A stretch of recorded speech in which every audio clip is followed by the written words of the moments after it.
अस्सलाम वालेकुम। कैसे रहा ठीक है? अच्छा यार, ये तार मेरे ख्याल इसका निकला हुआ है, इसकी वजह से आउटपुट नहीं आ रहा। ये वीजी केबल निकला हुआ है ना इसका। हम्म।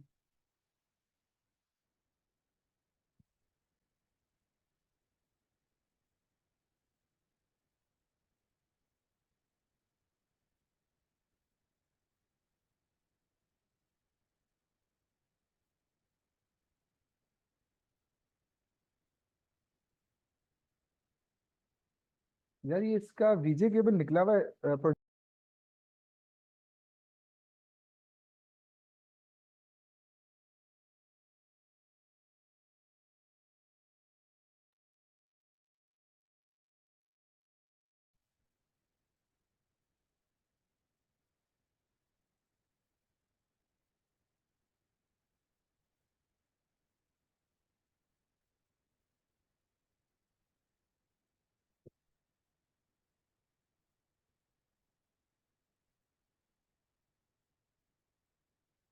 ये तार निकला हुआ है कैसे?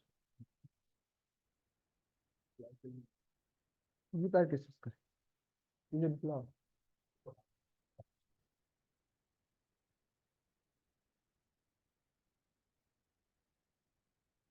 व्हाइट वाली है ना?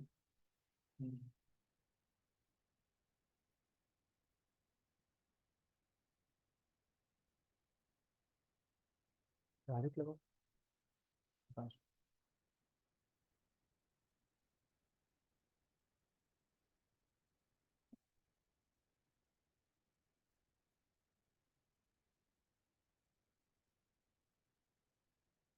चलो ठीक।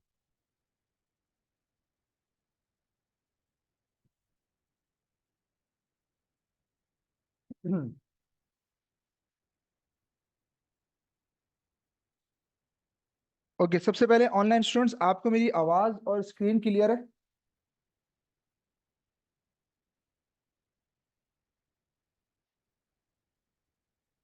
जी वालेकुम सलाम उसामा, कैसे आप? ठीक है। ओके सर, चलिए जी स्टार्ट करते हैं। सबसे पहले एक ब्रीफ इंट्रोडक्शन हम आपको दे देते हैं। सर आप बहुत सारे स्टूडेंट में जानते होंगे, कुछ नहीं जानते होंगे। तो सर अहमद रजा खान और Tabani school of accountancy, ICM Pakistan, Bahria और सीबीएम यूनिवर्सिटी, इन सब जगहों पर सर फाइनेंशियल मैनेजमेंट पढ़ा रहे हैं अल्हम्दुलिल्लाह। और आपके साथ भी इंशाल्लाह F9 ACCA फाइनेंशियल मैनेजमेंट हम यहाँ पर देख रहे होंगे। ठीक है, चलिए अब सर स्टार्ट करते हैं अपने इस पेपर को। देखें, आपने इससे पहले कई पेपर पढ़े हैं, ठीक है, स्किल्स के। आप ये भी जानते हैं कि सर ये स्किल्स का आखिरी पेपर है, राइट? तो अब आपको इसमें एक चीज और समझनी पड़ेगी कि सर अगर ये स्किल्स का आखिरी पेपर है, ठीक है, तो एग्जामिनर या एसीसीए ने इसको अगर अपने 90 नंबर पे रखा है तो इसकी कोई लॉजिक होगी पीछे, ऐसे नहीं रख दिया। क्योंकि देखें, एसीसीए एक स्टेब्लिश बॉडी है ना, कोई यू कैन से दैट कोई लोकल बॉडी तो है नहीं कि उसके अंदर कोई आम अकाउंटेंट्स या कोई आम सुपरवाइजर्स काम कर रहे हैं जो एजुकेशन को डिजाइन ऐसे कर रहे हैं कि वो रिसर्च बेस्ड काम करते हैं। ठीक है, आप जानते हैं हम लोग तो खैर पाकिस्तानी है, दुनिया रिसर्च और डेवलपमेंट पे चलती है ना। पहले एक प्रॉपर रिसर्च होती है, उसके बाद जाके डेवलपमेंट स्टार्ट होती है और फाइनल प्रोडक्ट निकल के आता है। तो सर आपका जो एसीसीए एक एजुकेशन, एक सर्टिफिकेशन है, ये प्रोडक्ट जो है वो प्रॉपर एक प्रॉपर सर्च रिसर्च और डेवलपमेंट के बाद सामने आ रही है। तो इसीलिए इसके पीछे जाहिर सी बात है एग्जामिनर की एक थिंकिंग होगी कि सर उसने इधर क्यों रखा है इस पेपर को। आप इससे पहले अक्सर स्टूडेंट पूछते हैं कि सर हम F9 कब अडॉप्ट करेंगे, तो सिंगल सिंपल सा उसका आंसर है, एटलीस्ट आपने अगर F7 पढ़ लिया है तो बस आप इस पेपर को आराम से पढ़ सकते हैं। ठीक है, चूंकि ये F9 90 नंबर पर पड़ा हुआ, तो हमारा स्टूडेंट बेचारा सिंपल सादा सोचता है कि यार ये 90 नंबर पे है तो कोई बहुत भारी चीज है, तो वो जो आखिर में रखा हुआ है। आप जिस पेपर में इस टाइम बैठे हैं, तो सर मैं आपको पहली खुशखबरी ये दूं कि इसका पासिंग रेशो कंपैरेटिवली दूसरों से ज्यादा अच्छा है। ठीक है, लेकिन एक बुरी खबर भी दूं, वो ये है कि कुछ अटेम्प्ट से इसका पासिंग रेशो नीचे भी आया है। ठीक है, 52 से 48 पे भी आया है, 50 पे भी गया है। ठीक है, ग्लोबल पासिंग रेशो की बात कर रहा हूँ। तो वो उसकी रीजन मैंने सोची, कुछ रिसर्च मैंने भी की कि ऐसा क्यों हुआ। पहले F9 जो है वो आराम से पास हो जाता था बच्चों का, मतलब वो ऐसा पेपर होता था कि इजीली स्टूडेंट उसमें 60-70 नंबर आराम से ले लेता था। बट अब ऐसा क्या हुआ कि जिसमें हम जो है वो इस चीज में फंस रहे हैं कि हमारा बच्चा, मैं ग्लोबल बात कर रहा हूँ, ठीक है, उसमें स्टूडेंट का रेशो फेलिंग बढ़ा। 52, मुझे याद है 55 पे भी गया था एक मतलब इसका पासिंग रेशो। वो मतलब ये रेंज थी इसकी 50 से 55, लेकिन अब ये 50 से भी नीचे आया है, ठीक है। तो सर उसके जो दो रीजन मैंने आइडेंटिफाई किए वो मैं आपके सामने पहली क्लास में रख रहा हूँ, ताकि चूंकि पहले ही घंटा है और आपको पहले ही बता दिया जाए डोंट्स, जिसको हम कहते हैं ना कि ये नहीं करना बच्चा इस पेपर में। चूंकि हम ये बात हर किसी से करते हैं, हर सेक्शन में करते हैं, लेकिन आपको पता है बच्चा खुद को समझता है कि मैं सब कुछ हूँ, और जो मैं सोच रहा हूँ वो सामने वाले को क्या पता। वो ये नहीं सोच रहा कि सामने वाला 5 जगह पढ़ाता है यही पेपर, उसे नहीं पता होगा तो किसे पता होगा। लेकिन अनफॉर्चुनेटली इस जनरेशन में आपको पता है ये जरासीम है कि हम अपने आप को जो है वो ज्यादा समझ रहे होते हैं, सही। दूसरे वाले को हम कहते हैं अरे इनको क्या पता, हम बताते हैं ऐसा होता है। तो सर फिर जब ऐसे होता है तो फिर एसीसी बताता है ऐसे नहीं वैसे होता है, जैसे उसने कहा था क्लास में, तो फिर फंस जाते हैं। फिर क्या वो वजह है वो बता दें। देखिए सबसे बड़ा जो फैक्टर है ना, देखो इस कॉम को कोई चीज समझाई जाए ना वो करती नहीं है, तो इसलिए एसीसी भी जानता है आपकी कॉम को भी। उसने क्या किया, उसने पेपर का पैटर्न ही चेंज कर दिया। उसने बोला बात सुनो, पहले कैलकुलेशन देता था 70 नंबर की और 30 नंबर की थ्योरी डालता था। उसने कर दिया सर उल्टा, 70 की थ्योरी डाल दी, 30 नंबर का बोला आ जाओ कैलकुलेशन कर लो।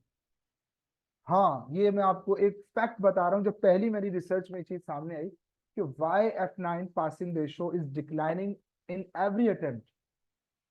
तो सर उसका सबसे बड़ा जो फैक्टर सामने आया वो ये आया कि एग्जामिनर अब एग्जामिन करना चाहता है कॉन्सेप्ट्स, थ्योरी। वो चाहता है कि आप एनालिसिस करें। तो इस पेपर को अब थ्योरी का पेपर कहा जाए तो ये गलत ना होगा। सही है जी, पहली बात। मैं आपको पहले ही इसके वो फैक्टर्स बता रहा हूँ जो फेलियर का बाइस बन सकते हैं किसी की स्टूडेंट का।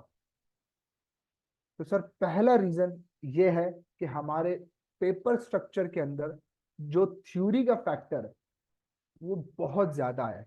मैं भी लास्ट पेपर की अगर आपके सामने बात करूं सितंबर अटेम्प्ट की, उसमें उसने क्या किया, हमारे इस पेपर के आपको फॉर्मेट तो जो चलता हुआ आ रहा है वही है, नया तो नहीं है। सेक्शन 3 है, ए बी और सी, ठीक है। तो आपको ये बात पहले से भी आइडिया होगा, लेकिन मैं फिर बता देता हूँ कि हमारे इस पेपर के अंदर 3 सेक्शन, अभी मैं एक एक चीज आपको लिखवाऊंगा इंशाल्लाह डिटेल में, कोई टेंशन नहीं है। अभी सिर्फ अपनी बात समझाने के लिए मैं आपसे दो बातें करना चाह रहा हूँ। तो सर 3 सेक्शन थे, ए बी और सी। ए सेक्शन जो है वो एमसीक्यूज बेस्ड है, बी जो है वो एमटीक्यूज यानी कि ओटीक्यूज बेस्ड है, और सी जो है वो सीआरक्यू के बेस पे। अब उसने क्या किया, ए और बी में उसने सारी थ्योरी भर दी, यानी कि 60 नंबर की थ्योरी भर दी। यानी कि एमसीक्यू जितने थे वो मेजोरिटी थ्योरी वाले थे वहां पे। फिर आ जाए बी में, उसमें 5 जो है ना वो एमसीक्यूज होते हैं एक सिनेरियो, जिसको हम ओटीक्यूज के नाम से याद रखते हैं। उसमें भी मेजोरिटी से थ्योरी पूछ ली। और फिर जब सेक्शन सी में आया तो उसका ब्रेकअप होता है, 20-20 मार्क के 2 सीआरक्यू होते हैं। उस 20 में से उसने 12 मार्क 14 मार्क की यकीन जानिए थ्योरी पूछी। तो आपका जब ओवरऑल मैंने देखा तो मैंने कहा यार ये तो वही फ्रेंड जो 2-4 अटेम्प्ट से गिर रही है रिजल्ट, उसका रीजन है वो उस पेपर में भी था, 70% थ्योरी। ठीक है सर। तो आप अगर कैलकुलेशन के रट्टे में चलते हैं तो आपको जिंदा होना पड़ेगा दोबारा से। मैं आपको अभी से जगा रहा हूँ, आपको जागना पड़ेगा सर। कैलकुलेशन से सिर्फ बात बनने वाली नहीं। ठीक है, ये आपने पहला पैगाम अपने जहन में बिठा लेना कि इस पेपर में कैलकुलेशन से बात नहीं बनेगी, थ्योरी से बात बनेगी। ठीक है। मैं आपके सामने की, क्योंकि होता क्या है F9 जब पढ़ाया जाता है ना तो कैलकुलेशंस कराई जाती है हर टॉपिक की, और थ्योरी जो है बच्चे पे छोड़ दी जाती है अनफॉर्चुनेटली, और कहा जाता है कि बस जी कोर्स हो गया खत्म। आप तो, आपको थोड़ी पता है मैंने प्रेजल पढ़ा दिया और जी मैंने कैलकुलेशन करा दी, अब आप तो बोले हाँ जी मैंने तो सर ने कराया प्रेजल। मैं वो टीचर के फैक्ट पे बात कर रहा हूँ। तो भाई थ्योरी कब कराएंगे, क्योंकि 70% तो थ्योरी पूछ रहा है एग्जाम में। तो इसीलिए मैं आज का अपना लेक्चर इस बात से शुरू कर रहा हूँ कि सर आपने थ्योरी पे फोकस करना। तो पहला रीजन जो रिसर्च में निकला वो ये था। दूसरा, हमारा स्टूडेंट क्या करता है जब प्रैक्टिस आप भी करेंगे भी, जब प्रैक्टिस करने बैठता है तो उसके सामने 20 मार्क का सीआरक्यू आता है ना, तो वो उसमें 10-12 मार्क की कैलकुलेशन होती है, 8-10 मार्क की थ्योरी होती है। तो वो क्या करता है, कैलकुलेशन वाले पार्ट को सॉल्व कर लेता है और 8-10 वाली मार्क की थ्योरी को सिर्फ देख लेता है। बोलता है हाँ ये तो मैं लिख लूंगा, जैसे उसने इससे पहले फाइनेंशियल मैनेजमेंट में 4 किताबें लिखी हैं। भाई आपको नहीं आता यार, आप कैसे कह रहे हैं मैं लिख लूंगा पेपर में। तो ये गलत फहमी है आपकी, जिसकी वजह दो बड़े रीजन है। पासिंग रेशो खराब होने के। ठीक है सर, तो आपने इस पे दोनों पे पहली क्लास के पहले घंटे में मैंने आपको बता दिया। अब बच्चों देखो, अमल करोगे तो तुम्हारा फायदा, नहीं करोगे तो देखो नुकसान 100% आपका है, किसी का नुकसान नहीं होगा। तो सर मैंने आपके सामने ये 2 पॉइंट रख दिए। थ्योरी को अपने जहनो गुमान में बिठा लो कि यार इस पेपर में मुझे थ्योरी के सिवा पीछे नहीं हटना। अगर आप थ्योरी से भागते हैं तो सर आप फेल हो जाएंगे, मैं आपको बहुत ही क्लियर वर्ड में कह रहा हूँ। ठीक है, तो इसलिए अपने आप को इस बात पे समझ लें कि हमने इस पे थ्योरी से नहीं और बहुत आसान थ्योरी देखो, आसान कब लगती है जब कॉन्सेप्ट क्लियर होते हैं। हम जब कॉन्सेप्ट पे काम करेंगे दबा के, तो इंशाल्लाह जब वो थ्योरी लिखने बैठेंगे तो कोई इशू नहीं होगा। तो आपने दो काम करने हैं। जब आप सवालात सॉल्व करेंगे तो जितनी अहमियत आप कैलकुलेशन को दे रहे होते हैं, उतनी ही अहमियत आपने थ्योरी को देनी है लिख के। मेरे हैंडआउट्स भी इंशाल्लाह मैंने रिवाइज भी कर दिए हैं थोड़े से, और ताकि according to paper pattern, according to paper structure, तो मैं चीज़ों को अपडेट करता रहता हूँ। तो इस मरतबा बिल्कुल फ्रेश चीज़ मैं आपके सामने भी लाऊंगा, क्योंकि मैंने देखा कि ग्लोबली गिर रहा है। अल्हम्दुलिल्लाह, अल्हम्दुलिल्लाह हमारा नॉर्थ का लास्ट अटेम्प्ट में तो F9 का सेक्शन यहाँ बना नहीं, क्योंकि मैं वहाँ पे पढ़ा रहा था। तो यहाँ के बच्चे फिर वहां गए थे। लास्ट से लास्ट जो जून का रिजल्ट आ चुका है, 100% अलहमदिल्ला हमारा नॉर्थ का रिजल्ट था। ठीक है, पासिंग रेशो, अल्लाह का शुक्र है। और पीसी जिसका था मेरे ख्याल 86%। तो अल्लाह का शुक्र है, हम अपने ग्लोबल से बहुत ऊपर होते हैं। लेकिन सर स्टिल हम ग्लोबल का ही पार्ट है ना, हमें देखना पड़ता है कि यार अगर ग्लोबली बच्चे का रिजल्ट गिर रहा है तो कहीं अल्लाह ना करे वो अगला बच्चा हमारा ना हो। ठीक है, तो इसलिए हम आपके लिए रिसर्च काम करते रहते हैं कि नहीं यार इनको कोई डैमेज ना हो, हम बताना हमारा काम है। ठीक है सर, हम डॉक्टर, हम सिर्फ दवाई दे सकते हैं, खानी आपने खुद ही है। सही है, आप नहीं खाएंगे सर, हम आपको परहेज भी बता रहे हैं कि इन कामों से बचना है आपने। तो अगर आप वो करेंगे तो देखें फिर आप बच्चे नहीं है, माशाल्लाह आपने अच्छे खासे पेपर पास कर लिए। तो सर इन तमाम बातों को अपने जहन में बिठा लें कि सर ने पहला सबक हमें क्या दिया कि हमने थ्योरी से नहीं भागना। अच्छा, आप लिटरली मैं बता रहा हूँ, जब आप 2-4 सवाल लिख के कर लोगे ना थ्योरी के, टाइप कर लो लैपटॉप पे, मुझे मसला नहीं है, लिख के कर लें पेपर पे, कोई मसला नहीं, बस एटलीस्ट लिखें। तो शुरू के 2-3 सवालों में आपको मसला हो, देखो लर्निंग कर्व पढ़ा हुआ ना आप लोगों ने। जब अपन एक काम पहली मर्तबा करते हैं तो बहुत टाइम लगता है उसमें, और फंसते भी बहुत ज्यादा है। मैं आपसे बोलूँ कुर्सी बनाए पहली मर्तबा, तो आप बोलेंगे सर ये क्या, हम तो थोड़ी कारपेंटर थोड़ी है। लेकिन सर आपको अगर बनानी पड़ जाए तो आप तोड़ फोड़ के कुछ 2-4-5 घंटों में, 6 घंटों में शायद एक कुर्सी बना लें। लेकिन उसके बाद जब आप वही काम दोबारा करने जाएंगे तो वो टाइम आपका शायद 3 घंटे लगे। फिर आप जब उसको दोबारा करेंगे तो शायद 2.5 घंटे। और एक टाइम आता है कि टाइम कम होना बंद हो जाता है, that is called efficient level, है ना। उसे हम क्या करें, एफिशिएंट लेवल कहते हैं कि सर अब इससे कम भी नहीं हो सकता। यानी कि ऐसा ही है कि एक सीआरक्यू का जो आइडियल टाइम करने का होता है ना 20 मार्क का, वो 36 मिनट होता है। लेकिन हमारा बच्चा करता है उसको 50 मिनट में, कोई इशू नहीं। पहला पहला चलता है, फिर दूसरा सीआरक्यू, फिर तीसरा। जब इंशाल्लाह 10वां सीआरक्यू करेंगे ना, तो आप देखेंगे कि आप 36-38 मिनट में आ जाएंगे। तो बेसिकली पता ये चला सर, कुछ भी मुश्किल नहीं है, करने से होता है। जब आप करना चाहेंगे, करना शुरू कर देंगे, तो मुश्किलात दूर होना शुरू हो जाएंगी। और सोचते रहेंगे यार ये कैसे होगा, यार ये वो कैसे होगा, तो सर फिर आप मसले में आ जाए। ठीक है, तो इसीलिए आप डरे नहीं, हम आपके साथ हैं। एक एक चीज आपको तैयार मिलेगी सर, सिर्फ आपने हलवा खाना है। अब अगर आप हलवा भी नहीं खाएंगे तो सर फिर मुंह हम आपका बन नहीं सकते, हम आपकी जगह पे चबा नहीं सकते, पेपर आपकी जगह दे नहीं सकते। ठीक है, तो सर इसीलिए पहली क्लास में मैं सारी चीजें क्लियर कर दूं। ठीक है बेटा। अब सबसे बड़ी गलती जो एक और हमारे स्टूडेंट करते हैं, इस पेपर के पढ़ने की जो अप्रोच है, देखें अप्रोच इज वेरी इंपॉर्टेंट। किसी भी पेपर को जब आप पढ़ते हैं ना, हर पेपर की एक अप्रोच होती है। अगर आप उसको उस अप्रोच पे पढ़ेंगे तो इंशाल्लाह आप इजीली सक्सेसफुल हो जाएंगे। इजीली जिसको अपन कहते हैं, जैसे जहाज जो हमारे एयरप्लेन है ना ये उतरते हैं ना, इनकी एक अप्रोच का वर्ड यूज किया जाता है, प्रॉपर एक वर्ड यूज किया जाता है, प्रॉपर अप्रोच। जहाज की एक अप्रोच होती है, अगर वो अप्रोच मिस हो जाए, जैसे हमारा एक जहाज गिरा था, तो याद होगा पीएए का मॉडल कॉलोनी में, तो उस बेचारे की अप्रोच ही तो गलत हो गई थी। फ्यूल भी खत्म हो गया था उसका, लेकिन वो फ्यूल खत्म होने की वजह से अप्रोच उसकी जो नीचे आ गई, तो वो टच हो गया किसी बिल्डिंग से।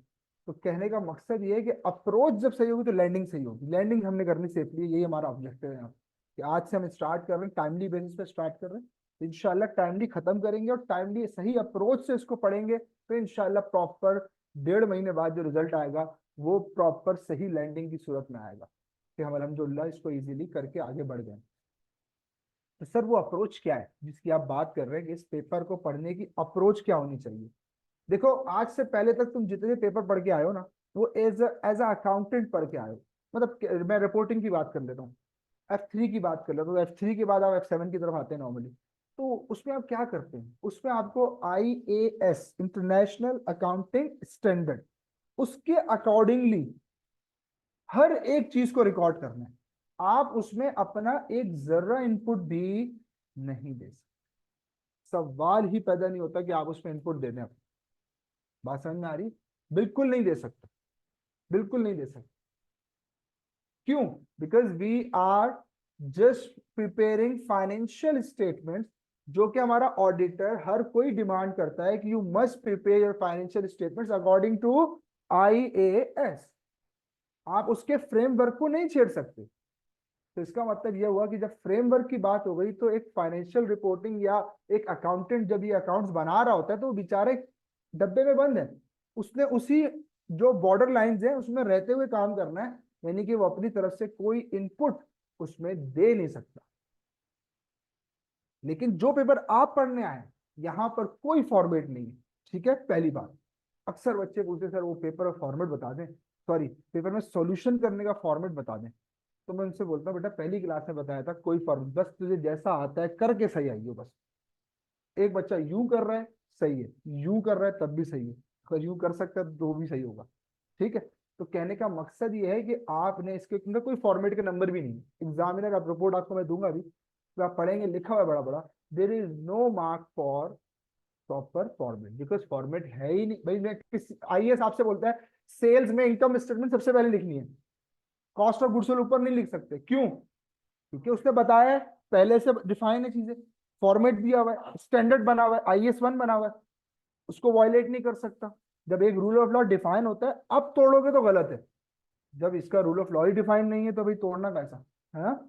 जब इसका रूल ऑफ लॉ ही नहीं है तो तोड़ना कैसा? तो इसलिए पहली बात याद रखें, कोई फॉर्मेट के नंबर पेपर में नहीं है, बस करना सही है। अब किसी भी अप्रोच से आप किसी भी फॉर्मेट में उसको सॉल्व करें, is it it will be okay, no issue. ठीक है, तो ये अपने जहन में रखें, फॉर्मेट का कोई चक्कर यहाँ पर नहीं है। लेकिन फिर भी एक आइडियल कैलकुलेशन का वे, जाहिर सी बात है हम पेपर क्लास में आपको बताएंगे कि हर सवाल को कैसे टैकल करना है, कैसे हम आपको ट्रिक्स बताएंगे कि सर शॉर्टर फॉर्म में पेपर जल्दी सवाल सॉल्व हो जाएगा, वो इंशाल्लाह आपको बताएंगे। तो वो सब बिल्कुल आपको पता होनी चाहिए, लेकिन इन अ ब्रॉडर वे हम बात कर रहे हैं। अगर आपका फॉर्मेट आप डिफरेंट फॉर्मेट से भी कर लेंगे सॉल्व, नो इशू, कोई वरी नहीं है और आपने टेंशन नहीं लेंगे। ठीक है, ओके नेक्स्ट। सर एक बात तो हमने समझ ली कि इस पेपर के अंदर थ्योरी इंपॉर्टेंट है, दूसरी बात समझ ली कि हम प्रैक्टिस में थ्योरी को भी उतनी ही अहमियत देंगे जितनी हम कैलकुलेशन को देंगे। तीसरी बात, हैंडआउट्स हमारे बिल्कुल रिवाइज हैं और अप टू डेट इंशाल्लाह विद थ्योरी। हाँ, तो इसीलिए मैंने क्या किया है कि आप लोग तो जो बोल दो यार पढ़ लेना थ्योरी, तो आपको तो फिर आप क्यामत के दिन भी नहीं पढ़ेंगे अगर मैं आपसे बोल दूं कि पढ़ लेना। तो इसलिए मैंने इस मरतबा हैंडआउट में डाल दी कि एटलीस्ट मेरे भाई ये होगा, इसी को पढ़ लेना काफी है, एटलीस्ट ये तो पढ़ लो। फिर किसी का अगर और दिल चाहे पढ़ने का तो मैं और रिसोर्स दे दूंगा, लेकिन पहले एटलीस्ट इसको खत्म करना है। ठीक है, चलिए। तो सर ये हो गई फाइनेंशियल मैनेजमेंट। अब इस पेपर की अप्रोच की मैं बात कर रहा था, तो मैंने कहा कि इससे पहले जो पेपर आप पढ़ के आए वो एज अ अकाउंटेंट पढ़ के आ रहे थे। याद रखो इस पेपर को एज अ अकाउंटेंट नहीं पढ़ना। मैं पहले आपको इसकी प्रैक्टिकल इंप्लीकेशन समझा रहा हूँ कि इस पेपर का इंडस्ट्री से क्या ताल्लुक है। और सर आप ऐसे क्यों कह रहे हैं कि इसको प्रैक्टिकल अप्रोच से पढ़ना है, इसको कोई फॉर्मेट या किसी भी स्टैंडर्ड की अप्रोच से नहीं पढ़ना, अकाउंटेंट की अप्रोच से नहीं पढ़ना? यस, बिल्कुल सही बात है। देखिए इंडस्ट्री में आपने सुना होगा एक अकाउंटेंट होता है, एक फाइनेंशियल मैनेजर होता है। तो सर आपने इस पेपर की बेस पर फाइनेंशियल मैनेजर बनना है यार। अब पहले इस टर्म को समझते सर, ये फाइनेंशियल मैनेजर या फाइनेंस होता क्या है। देखो जब इस वर्ड को मैं तोड़ू ना अपने पेपर का, सबसे पहले आपको नाम समझा रहा हूँ ताकि पहले बेसिक तो क्लियर हो कि हम पढ़ने क्या जा रहे हैं। ये जो फाइनेंशियल है ना, ये वर्ड निकला फाइनेंस से, और फाइनेंस का मतलब होता है रिसोर्सेज। ठीक है सर, फाइनेंस का मतलब क्या है? नॉर्मली उस फाइनेंस को लोग पैसा कह देते हैं, ठीक है, तो ठीक है, लेकिन ब्रॉडर टर्म में इसको आप क्या कहेंगे? रिसोर्सेज। फाइनेंस मीन्स रिसोर्सेज, और मैनेजमेंट का मतलब क्या होता है? To put the right thing at there right place. ये मैनेजमेंट का मतलब है, सही चीज को उसकी सही जगह पे रखना। इसे अपन क्या कहते हैं? मैनेजमेंट कहते हैं। इसे अपन क्या कहते हैं? तो फाइनेंशियल मैनेजमेंट का मतलब ये हो गया, सही पैसे को सही रिसोर्स को सही जगह पर डिप्लॉय करने का नाम है फाइनेंशियल मैनेजमेंट। मैंने फाइनेंशियल मैनेजमेंट कर ली कब? जब मैं अपने रिसोर्सेस को सही मायनों में सही जगह पर एलोकेट करने में कामयाब हो गया। ठीक है, आइए इसको एक इन्वेस्टर के पर्सपेक्टिव से समझते हैं। लेट्स से आपके पास $100 मिलियन हैं। ठीक है, सोच तो सकते हैं, सोचने में पाबंदी नहीं, तो खुश हो जाए। ठीक है, $100 मिलियन अब आपकी जेब में पड़ा। पोर्टफोलियो का वर्ड सुना है आपने कभी ना? What is portfolio? पोर्टफोलियो क्या होता है? Combination of different investments. अब इस 100 मिलियन को मैं क्या एक ही बास्केट में डाल दूं, यानी कि मैं किसी एक इंडस्ट्री में इन्वेस्ट करके बैठ जाऊं, या मैं डिफरेंट इंडस्ट्रीज में इन्वेस्ट करना चाहिए मुझे, है ना? तो आपका जवाब होगा नो सर। ये तो किसी आम आदमी से भी आप पूछेंगे तो ये नहीं कहेगा। जैसे लोग क्या करते हैं, कैश लेके जाते हैं, बोलते जा रहे हो थोड़े थोड़े रुपए, थोड़े मैं रख लेता हूँ, ऐसे तोड़ लेते हैं ना। Yes, this is called diversification.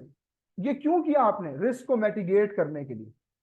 क्या रिस्क था कि भाई बाहर कोई सलाम के लिए ना आ जाए, ऐसे ही है। तो हमारा सारा माल अगर एक ही बंदे के पास होगा तो वो सारा ही ले जाएगा। हमने क्या किया, तोड़ लिया डिफरेंट लोगों ने ना। This is called diversification. जब आप डाइवर्सिफिकेशन करते हैं तो उससे आपका रिस्क क्या हो जाता है, मैटिगेट। देखो रिस्क खत्म तो नहीं होता, हो सकता है सारे के पास आ जाए। समझ में आ रही है? रिस्क अभी भी है ना, कराची शहर है, कुछ भी हो सकता है, पूरी बस को लूट सकते हैं, है ना? तो ये तो कोई टेंशन ही नहीं है।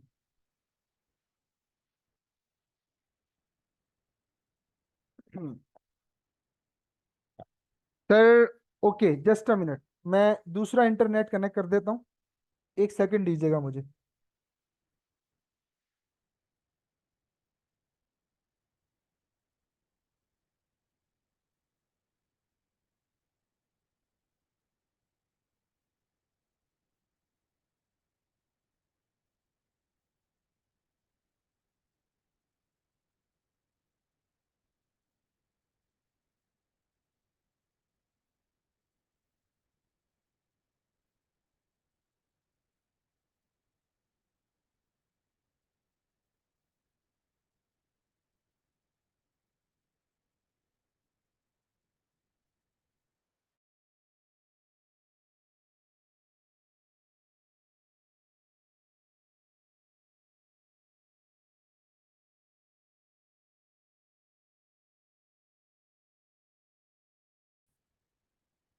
जी मैंने दूसरा नेट कनेक्ट कर रहा हूँ, एक सेकंड रुकिएगा।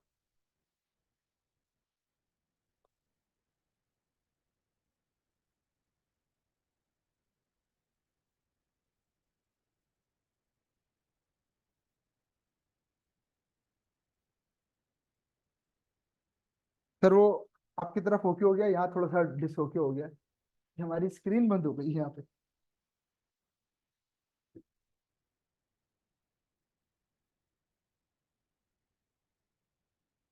क्या हो सकता है? ये एक मिनट, जरा स्क्रीन बंद हो गई है, उसको खोल लें।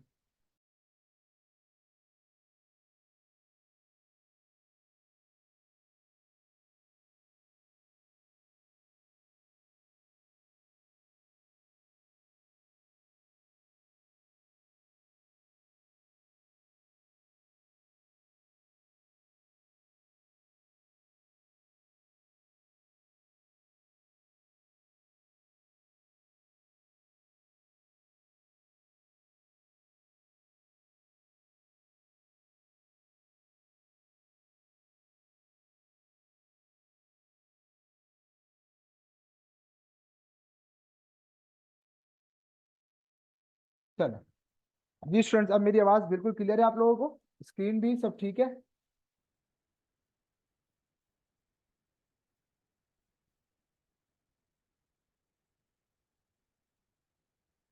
Okay sir, thank you. तो सर हम बात क्या कर रहे थे कि डाइवर्सिफिकेशन की। तो सर आपके पास अब रिसोर्सेज है 10 मिलियन के, ठीक है सर। फाइनेंशियल मैनेजमेंट का मतलब क्या है कि मैं इस 10 मिलियन को सही जगहों पर डिप्लॉय करूं। ठीक है, ऐसी जगहों पर डिप्लॉय करूं कि जहां से मैं इस 10 मिलियन से मैक्सिमम रिटर्न कमा सकूं। ठीक है, तो मैं कहूंगा मैंने फाइनेंशियल मैनेजमेंट की इफेक्टिव। अच्छा, एक होती है सिंपल फाइनेंशियल मैनेजमेंट, जिसमें आप क्या करते हो, सिर्फ रिसोर्सेज को एलोकेट करते हो। सिंपल फाइनेंशियल मैनेजमेंट क्या होती है, जिसमें आप क्या करते हो, रिसोर्सेस को सिंपल,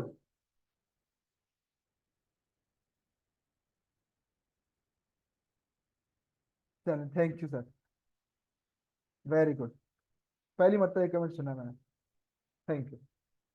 चले, तो सर आपने जो रिसोर्सेज आपके पास मौजूद थे, देखो फाइनेंशियल मैनेजमेंट तो इससे भी बहुत बड़ा सब्जेक्ट है, लेकिन मैं अभी छोटी सी एग्जांपल दे रहा हूँ, क्योंकि फाइनेंशियल मैनेजमेंट सिर्फ ये नहीं बताता कि रिसोर्सेज को एलोकेट कैसे करना है, बल्कि फाइनेंशियल मैनेजमेंट ये भी बताता है कि रिसोर्स को अवेलेबल कैसे करना है। ये जो 10 मिलियन तुम्हारे पास आया, ये कैसे जमा होगा तुम्हारे पास, ये भी तो एक सवाल है।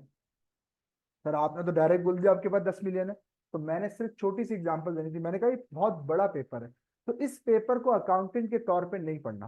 सर फिर क्या पढ़ना है बता दें, इस पेपर को आपने एंटरप्रेन्योर के तौर पे पढ़ना, एज अ एंटरप्रेन्योर, ये अप्रोच होगी इस पेपर की।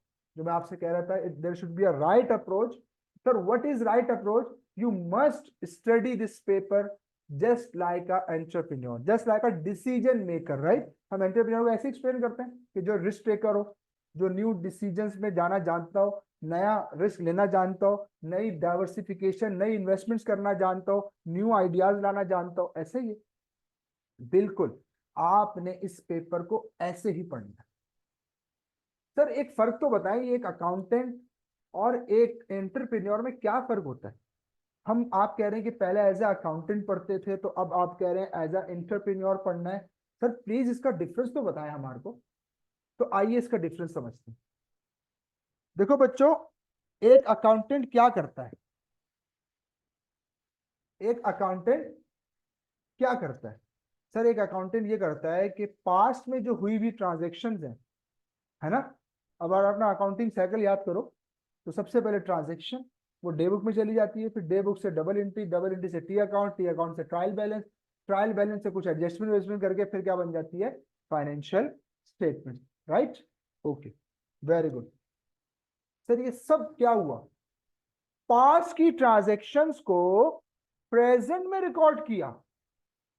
अकाउंटेंट ने क्या किया, पास्ट की ट्रांजेक्शन्स को प्रेजेंट में रिकॉर्ड किया। बिल्कुल सर, इसका मतलब है उन ट्रांजेक्शन में कुछ भी हो, अकाउंटेंट बेचारे का कोई रोल नहीं है। वो ट्रांजेक्शन अच्छी नहीं हो सकती उसके हाथ में आने के बाद, वो तो जैसी हुई थी, यानी कि पीछे जैसा डिसीजन लिया गया था, वो ट्रांजेक्शन वैसी ही परफॉर्म हो गई।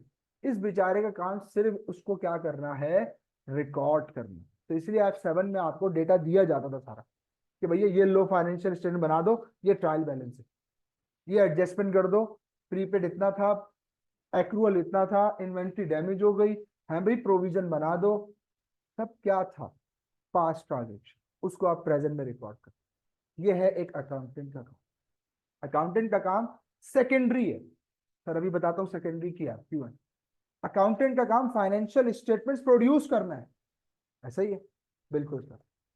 लेकिन एक एंटरप्रेन्योर का काम क्या है, उसका काम ये सब नहीं, का काम है नई नई आइडियाज को लाना, उनको इम्प्लीमेंट करना, उन पे इन्वेस्टमेंट करना, और फिर जब इन्वेस्टमेंट हो जाए, मुझे बताओ ईमानदारी से, तुम जब इंडस्ट्री में जाके अकाउंटिंग करोगे तो किसी बिजनेस की करोगे, वो बिजनेस एक्टिविटी किसी ने पहले स्टार्ट की होगी। अब समझ में आया कि प्राइमरी रोल क्यों, सेकेंडरी रोल क्यों कह रहा हूँ। ओ भाई, प्राइमरी रोल एंटरप्रेन्योर परफॉर्म कर चुका है, प्राइमरी रोल एंटरप्रेन्योर ने डिसीजन लिया था इन्वेस्टमेंट का, तब जाके एक कंपनी स्टैब्लिश हुई और तुम उसमें अकाउंटेंट लग गए, और तुमने वहां पर जो डिसीजन की बेस पर ट्रांजेक्शन परफॉर्म हुई, उसको जाके रिकॉर्ड करना शुरू कर दिया। तो सर प्राइमरी प्राइमरी प्राइमरी किसकी एक्टिविटी हुई, एंटरप्रेन्योर। तो इसका मतलब वो सर, एंटरप्रेन्योर वो होता है जो किसी भी आइडिया को इनिशिएट करता है, किसी भी बिजनेस को इनिशिएट करता है, इन्वेस्टमेंट डिसीजन लेता है, डिसीजन मेकर होता है, जबकि अकाउंटेंट बेचारा उस डिसीजन का फॉलोअर होता है। सही है, इसीलिए हमने कहा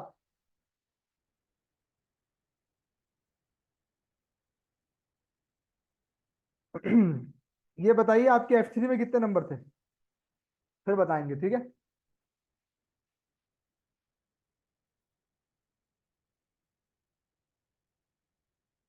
कर लेंगे फिर, ठीक है, लेकिन आप 2 पेपर देंगे, एक देंगे।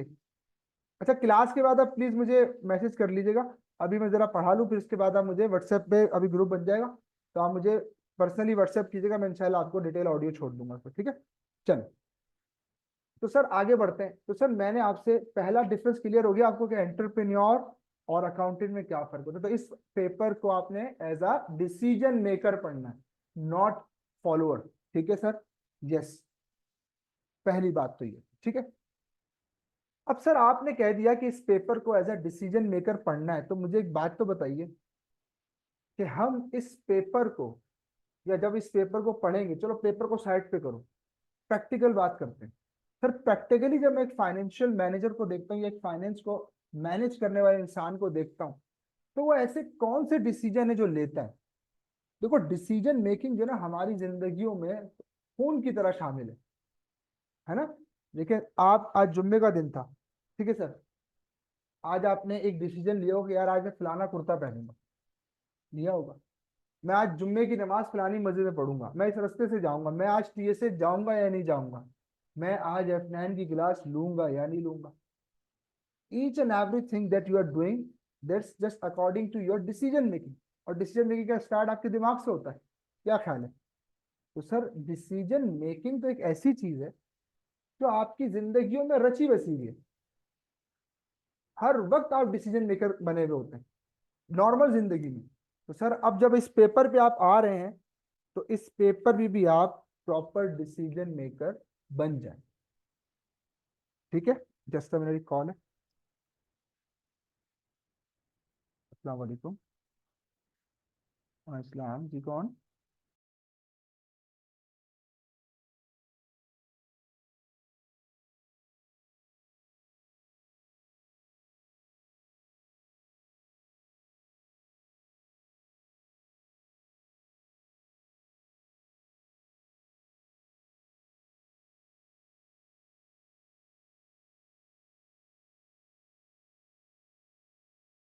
ओके जी, सॉरी। तो सर हम बात क्या कर रहे थे कि डिसीजन मेकिंग हमारी जिंदगियों में रचा बसा हुआ है। तो सर इस पेपर के अंदर भी आपने बहुत सारे डिसीजन लेने हैं। या मैं आसान भाषा में बात करूं, आपका कोर्स ही बता देता हूँ। सर ये फाइनेंशियल मैनेजमेंट, सर ये फाइनेंशियल मैनेजमेंट आपका पूरा कोर्स, या पूरी दुनिया में जितनी भी फाइनेंशियल मैनेजमेंट हो रही है, उसमें तीन बड़े डिसीजन लिए जाते हैं। कितने बड़े डिसीजन लिए जाते हैं? तीन। और मैं अभी आपको इसको प्रैक्टिकली अप्लाई करके भी दिखाऊंगा, और आप कहेंगे कि सर वाकई ऐसे ही होता है। अच्छा मैं और एक बड़ी बात कर देता हूँ कि दुनिया में जितने कारोबार हैं, दुनिया में जितने बिजनेसेस हैं, वो सब के सब यही तीन काम कर रहे हो। अच्छा मैं तुम्हें ये बताऊंगा कि तुम भी ये तीन काम करके आए हो, सब बताएंगे, तो ये सुनना जरा गौर से, मजा आएगा इंशाल्लाह।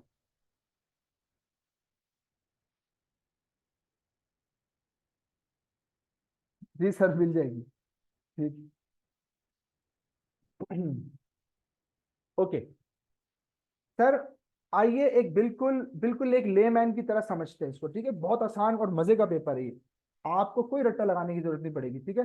बस जैसा समझा रहे हैं वैसा अमल कर लीजिएगा। ये इंशाल्लाह, जैसे पहले वालों ने सारे सबने पास किए, सर आप भी माशाल्लाह पढ़ के ही आप तक पहुंचे। कोई ऐसे तो नहीं पहुंचे कोई हम बोले सिंध बोर्ड से आया तो कोई नकल मार के पास किया होगा, सारों ने पढ़ के ही पास किया। तो सर यकीन जानिए ये पेपर बहुत मजे का पेपर है। इसमें bunch of calculation, bunch of theory दोनों मिला के आती है, तो ज्यादा मजा आता है, ठीक है। तो इसलिए कोई रट्टा भी नहीं लगा सकता सिर्फ, और सिर्फ कैलकुलेशन भी नहीं कर सकता। अभी दुबई से मेरे पास एक बच्चा था लास्ट टाइम में, तो उस बेचारे ने खुद एडमिट किया कि सर मैं आपको बता रहा हूँ मैंने सारे पेपर कैलकुलेशन की वजह से सॉल्व किए, और मैं कैलकुलेशन करके 50-55 नंबर ले लेता था, और मैं पास पास होके मैं आगे आ गया। अब ये F9 जब आप पढ़ा रहे हैं, तो सर मुझे तो हर पेपर में हर हर टॉपिक के बाद एक थ्योरी भेज देते हैं आप कि चल भाई ये पढ़। कह रहे सर मुझसे थ्योरी नहीं पढ़ी जाती। मैंने कहा सर अब ये आपका बाई डिफॉल्ट एक मसला है, मैं इसका क्या करूं। तो वो बेचारा फंस गया यहाँ पे आके, इसीलिए थ्योरी का जो है ना वो फैक्टर बड़ा इंपॉर्टेंट बन गया। तो आप ये देखें ना, एमबीए शैमबी वाले मैं क्योंकि सब पढ़ाता हूँ, मुझे आइडिया है। सर वहां पर वो बेचारे इसी एनालिसिस पे ज्यादा फोकस कर रहे होते हैं, वो कैलकुलेशन पे। यार मुझे बताओ, इंडस्ट्री में तुम्हें बुला के कोई बोलेगा इंटरव्यू में चलो कैलकुलेशन करके दिखाओ, नहीं ना। आपका जबान से चेक करेगा कि आपके दिमाग में क्या है, और दिमाग में तब जब आप स्किलफुली पेपर को पास करके गए होंगे, जुगाड़ में पास नहीं किया। सिंपल इज दैट, ठीक है। तो आप ऐसा पेपर पास ही नहीं करके गए हैं, ठीक है सर। तो आप बाद में फंस जाओगे बेटा, अभी नहीं फंसे। पेपर नहीं, अब फंस गया वो बेचारा, मुझे फिर पेपर से 10 दिन पहले बोला सर बस बहुत परेशान हूं। मैंने कहा बेटा परेशान होने की जरूरत नहीं है, जो भेजा हुआ थ्योरी कोशिश करके उसको पक्का करो, और कैलकुलेशन तुम्हारी पक्की है तो इंशाल्लाह पेपर निकल जाएगा। तो खैर कहने का मकसद ये कि जो बच्चे आगे गलतियां कर चुके हैं हम आपके सामने इसलिए रखते हैं कि आप उनमें से ना हो जाए ना, तो इसीलिए उस गलती से बचना है आपने। चले जी, इस एग्जाम्पल के थ्रू इंशाल्लाह हम अपना पूरा फाइनेंशियल मैनेजमेंट की डेफिनेशन, उसका पेपर का स्ट्रक्चर, उसके कोर्स के अंदर क्या क्या पढ़ना है, सब चीजें इंशाल्लाह क्लियर हो जाएंगी इसी एग्जाम्पल के थ्रू। और मैंने क्या कहा, अप्रोच क्या है हमारी, कैसे पढ़ना है इस पेपर को जी? जी मिस आप बोल रहे हैं रोजा रख के आएंगे? अच्छा, मैंने कहा शायद रोजा रखा। आप बोल ही नहीं बिल्कुल। मेरा गला खराब हो गया बोल बोल के। साथ जितना आप मेरे साथ इंटरेक्शन करेंगे सर मुझे मजा आता है पढ़ाने में। ठीक है टीचर, हम लोग आपसे कुछ भी नहीं मांग रहे, बस सिर्फ एक ही बात मांग रहे हैं, भैया थोड़ा सा बोल लो, ताकि हमें लगे कि हम जिंदा लोगों को पढ़ा रहे हैं। ठीक है, चलिए। और इतना जबरदस्त पेपर है ये, तो इसमें तो आपको बोलना पड़ेगा भाई, आपको अपने मसले सामने रखने पड़ेंगे। सही है, चलिए।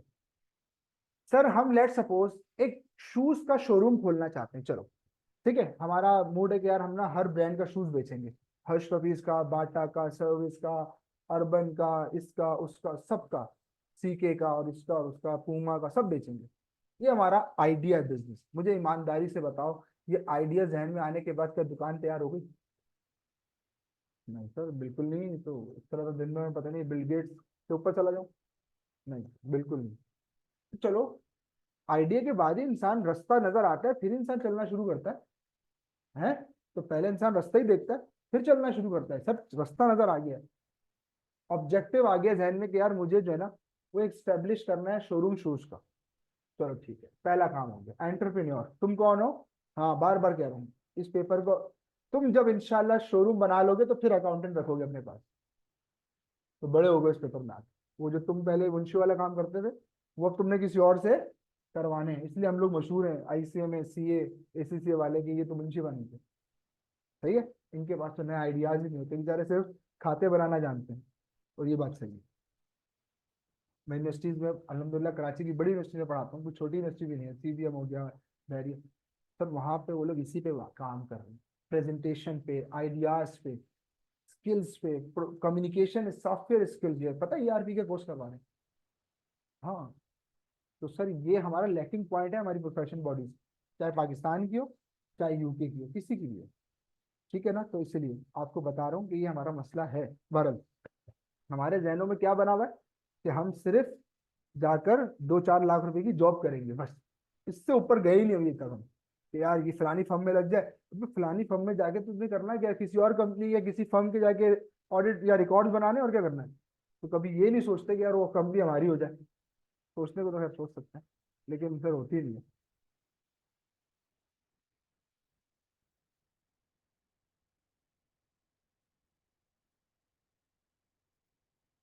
चलिए आगे बढ़ते हैं सर। तो हम बात क्या कर रहे थे कि हम एक शोरूम ओपन करना चाहते हैं, ठीक है बेटा। अब जब हम एक शोरूम ओपन करना चाहते हैं तो हमारे जहन में आइडिया आ गया, सर इस आइडिया को फुलफिल करने के लिए बेटा सबसे पहले क्या चाहिए? पैसा चाहिए, वेरी गुड। फाइनेंस चाहिए, क्या चाहिए?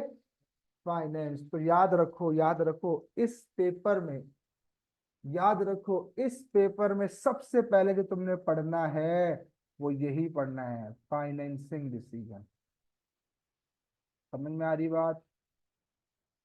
यस, सबसे पहले जो आपने इस पेपर में पढ़ना है वो फाइनेंसिंग डिसीजन पढ़ना है, कि how to arrange a finance.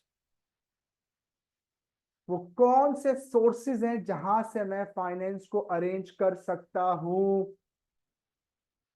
ठीक है, तो सबसे पहला, जब आप एक लेमैन बन के सोचे, फाइनेंशियल में खड़ी होगी आपके आगे आगे कि बेटा तू जो सोच रहा है मैं वही तो पढ़ा रहा हूँ तुझे, वही पढ़ाऊंगा इस पेपर में। ये पेपर, ये फाइनेंशियल मैनेजमेंट का कोर्स इसी पे बेस करता है। तो तुमने पहले आइडिया लिया है, अब पहला काम क्या चाहिए? सर आई नीड फाइनेंस, मुझे फाइनेंस चाहिए। तो सर आपको पहला कौन सा डिसीजन लेना पड़ेगा? Financing decision. सर इसमें क्या करना है? इसमें मुझे ये सोचना है कि यार from which source have you done with sources of finance. ये टॉपिक आपने पढ़ा होगा कहीं ना कहीं, सोर्सेज ऑफ फाइनेंस, कि सर मैं किस किस जरिए से, मैं किस किस जगह से फाइनेंस अरेंज कर सकता हूँ, इसी को अपन कहते थे सोर्सेज ऑफ फाइनेंस। क्या ख्याल है? बिल्कुल सर, इसी को कहते थे। तो सर हमने सबसे पहला डिसीजन ये लेना। अच्छा सर, इस डिसीजन को लेते हुए क्या मुझे बहुत ज्यादा एहतियात से काम करना है? हाँ, हर डिसीजन को, सिर्फ इसको नहीं, हर डिसीजन को लेते हुए आपने बहुत ज्यादा ख्याल से काम करना है, सिर्फ इस डिसीजन को लेते हुए नहीं। अच्छा सर, ऐसा है? बिल्कुल। सर अगर मैं ख्याल से काम न लूं तो क्या होगा? हाँ बिल्कुल, ये सवाल तुमने सही किया। मुझे ईमानदारी से एक सवाल का जवाब दें आप लोग। माशाल्लाह इतने पढ़े लिखे लोग मेरे सामने बैठे हैं। ये बताइए, किसी कंपनी का प्राइमरी ऑब्जेक्टिव क्या होता है? प्रॉफिट अर्न करना, ऐसे ही है? सबका यही मानना है या कोई और कुछ और भी कहना चाहता है कि सर प्रॉफिट अर्न करना हमारा मेजर? बिल्कुल सही। आज तक का जो आपके पास स्टडीज है उसमें आपने बिल्कुल सही जवाब दिया कि सर मेरा काम, मेरा बिजनेस का जो प्राइमरी ऑब्जेक्टिव होता है, क्योंकि मैं प्रॉफिट ऑर्गेनाइजेशन हूं, तो मेरा प्राइमरी अल्टीमेट ऑब्जेक्टिव ये है कि मैं प्रॉफिट अर्न करूं। ठीक है यार, अब मैं इसको थोड़ा सा मॉडरेट कर देता हूँ according to your this paper. सही है सर? सर इस पेपर में हम अच्छा और अच्छा आंसर कैसे दे सकते हैं वो सुने, क्योंकि जब ये ऑब्जेक्टिव मैं आपको समझा दूंगा ना, तो आपको मेरी बात और आसानी से समझ में आएगी कि हम फाइनेंशियल मैनेजमेंट कब इफेक्टिव करते हैं। मैंने बार बार कहा। अच्छा, बाबर आजम को ध्यान में ले आओ। बाबर आजम जो टीम चला रहा था ना, वो चला रहा था सिर्फ, इसको कहते हैं फाइनेंशियल मैनेजमेंट कर रहा था। मतलब भाई तू स्लिप पे खड़ा हो जा, तू गली में आ जा, तू जो है ना वो कीपर बन जा, तू स्ट्रेट पे चले जा, तू बॉल करा दे। वो जो गली की कप्तानी होती है वो कर रहा था। लेकिन जब हम सरफराज को देखते हैं, हम बोलते हैं यार दिस इज इफेक्टिव मैनेजमेंट। तो सर आप दो लोगों को ध्यान में रखें, आपको फाइनेंशियल मैनेजमेंट और इफेक्टिव फाइनेंशियल मैनेजमेंट का फर्क समझ में आ जाएगा। सर जी गली में उसको खड़ा करो जो गली का बेहतरीन फील्डर है। सर जी बॉलिंग उसको दो जो हाथ से अच्छी बॉलिंग करना जानता है। सर स्ट्रेट पे उसको खड़ा करो जिसकी कैचिंग बहुत अच्छी है। Can you get my point? कि सर रिसोर्स जब डिप्लॉय कर रहे हो, तो वो रिसोर्स वही डिप्लॉय किया जाए जिसका हक बनता है, जिसके पास स्किल्स हो। तो सही रिसोर्स जब सही जगह पोस्ट होगा तो ही सही रिजल्ट बाहर आएगा। है भाई? मेरी लाइन क्या है? सही रिसोर्स जब सही जगह पोस्ट होगा तो ही सही रिजल्ट बाहर आएगा। क्या ख्याल, आप मानते हैं? अगर इनपुट सही होगा तो आउटपुट सही होगा। मतलब आप रॉ मटेरियल खराब डालें और आप बोले जी इससे सोना बन के बाहर आ जाए, तो सर ये एक ख्वाब हो सकता है, हकीकत से इसका कोई ताल्लुक नहीं। तो यस सर, बिल्कुल ऐसा ही है। तो सर मैं इस टाइम क्या अरेंज करने जा रहा हूँ? इनपुट अरेंज करने जा रहा हूँ, फाइनेंस अरेंज करने जा रहा हूँ। तो इसको इफेक्टिव फाइनेंसिंग डिसीजन कब होगा? सुनो, आज के बाद तुमसे कोई पूछे कि सर किसी कंपनी का प्राइमरी ऑब्जेक्टिव क्या होता है, तो आपने आंसर देना है किसी भी कंपनी का प्राइमरी ऑब्जेक्टिव होता है to maximise the shareholder wealth. क्या ऑब्जेक्टिव होता है sir? To maximise, to maximise the shareholder wealth. सही है सर? अब सर ये ब्रॉडर टर्म है, जो आपने कहा था वो उसका हिस्सा है। और क्योंकि आपकी अभी तक जो पेपर आपने पढ़ा उसमें यही होता है सर, तो बिल्कुल सही आंसर तो मैंने कहा। लेकिन आज के बाद आपसे कोई पूछे कि what is primary objective of any entity, तो आप आंसर देंगे sir any entity having primary objective to maximise shareholder wealth. अब आप बोलेंगे सर कि मैं शेयर होल्डर होते हुए, या मैं एज अ मैनेजमेंट अपने शेयर होल्डर की वेल्थ को कैसे मैक्सिमाइज कर सकता हूँ? अच्छा, आप लोगों ने एक थ्योरी पढ़ी होगी, एजेंसी थ्योरी। पढ़ी है कहीं ना कहीं? F1 या 4 में पढ़ते? 4 में पढ़ते। एजेंसी थ्योरी, उसमें क्या होता है, एक पार्टनर, एक एजेंट होता है और एक प्रिंसिपल होता है, ऐसा ही है? तो सर मुझे एक बात बताइए, जो मैनेजमेंट है ये क्या है? कंपनी की जो मैनेजमेंट है वो क्या है? वेरी गुड सर, वो एजेंट है। और उसका प्रिंसिपल कौन है? तो सर इस मैनेजमेंट को क्या करना चाहिए? हर वो काम जो उसके प्रिंसिपल के हक में हो वो करना चाहिए, और अच्छे से करना चाहिए। क्यों? ताकि वो क्या कर सके, अपने शेयर होल्डर की वेल्थ को मैक्सिमाइज कर। समझ में आई बात? यस, हर एजेंट का यही काम है कि वो अपने शेयर होल्डर की वेल्थ को क्या करे, मैक्सिमाइज करे। Is that clear? तो यस सर, इसी थ्योरी पे पूरा फाइनेंशियल मैनेजमेंट खड़ा हुआ है कि आपने हर काम करते हुए जहन में रखना है कि यार मैं ऐसा कोई काम ना कर दूं कि जिससे मेरे शेयर होल्डर की वेल्थ मैक्सिमाइज होने के बजाय मिनिमाइज हो जाए। तो जब सोचो तुम हर काम करते हुए ये डिसीजन, ये ऑब्जेक्टिव अपने जहन में रखोगे कि मैं अपने शेयर होल्डर की वेल्थ को मैक्सिमाइज करना चाहता हूं, तो ईमानदारी से बताओ, एट लास्ट जब सारी छोटी छोटी एफर्ट्स में तुमने ये सोचा था, तो जब ब्रॉडर टर्म में देखोगे तो तुम टोटल में अपने शेयर होल्डर की वेल्थ को क्या कर चुके होगे, मैक्सिमाइज कर चुके। इसको यूं भी समझ सकते हैं कि जैसे आपको पढ़ाया भी गया होगा कहीं ना कहीं कि सर एक कंपनी के डिफरेंट डिपार्टमेंट्स होते हैं, production department, sale department, marketing department, HR department, finance department. मुझे बताओ, क्या ये एक कंपनी का हिस्सा है? हाँ सर। अगर एक डिपार्टमेंट सही परफॉर्म ना करे तो पूरी कंपनी की परफॉर्मेंस को हिट लगती है नहीं लगती? बोलो। अच्छा, आप ऐसा समझो कि आपका जिस्म है, इसके किसी एक हिस्से में तकलीफ है, आपको पूरे जिस्म में तकलीफ फील होती है या नहीं? अल्लाह ना करे आंख में मसला हो जाए, हाथ में मसला, तो ये क्या है चीज है? जब एक हिस्से में मसला है तो सारे जिस्म में मसला आ जाता है।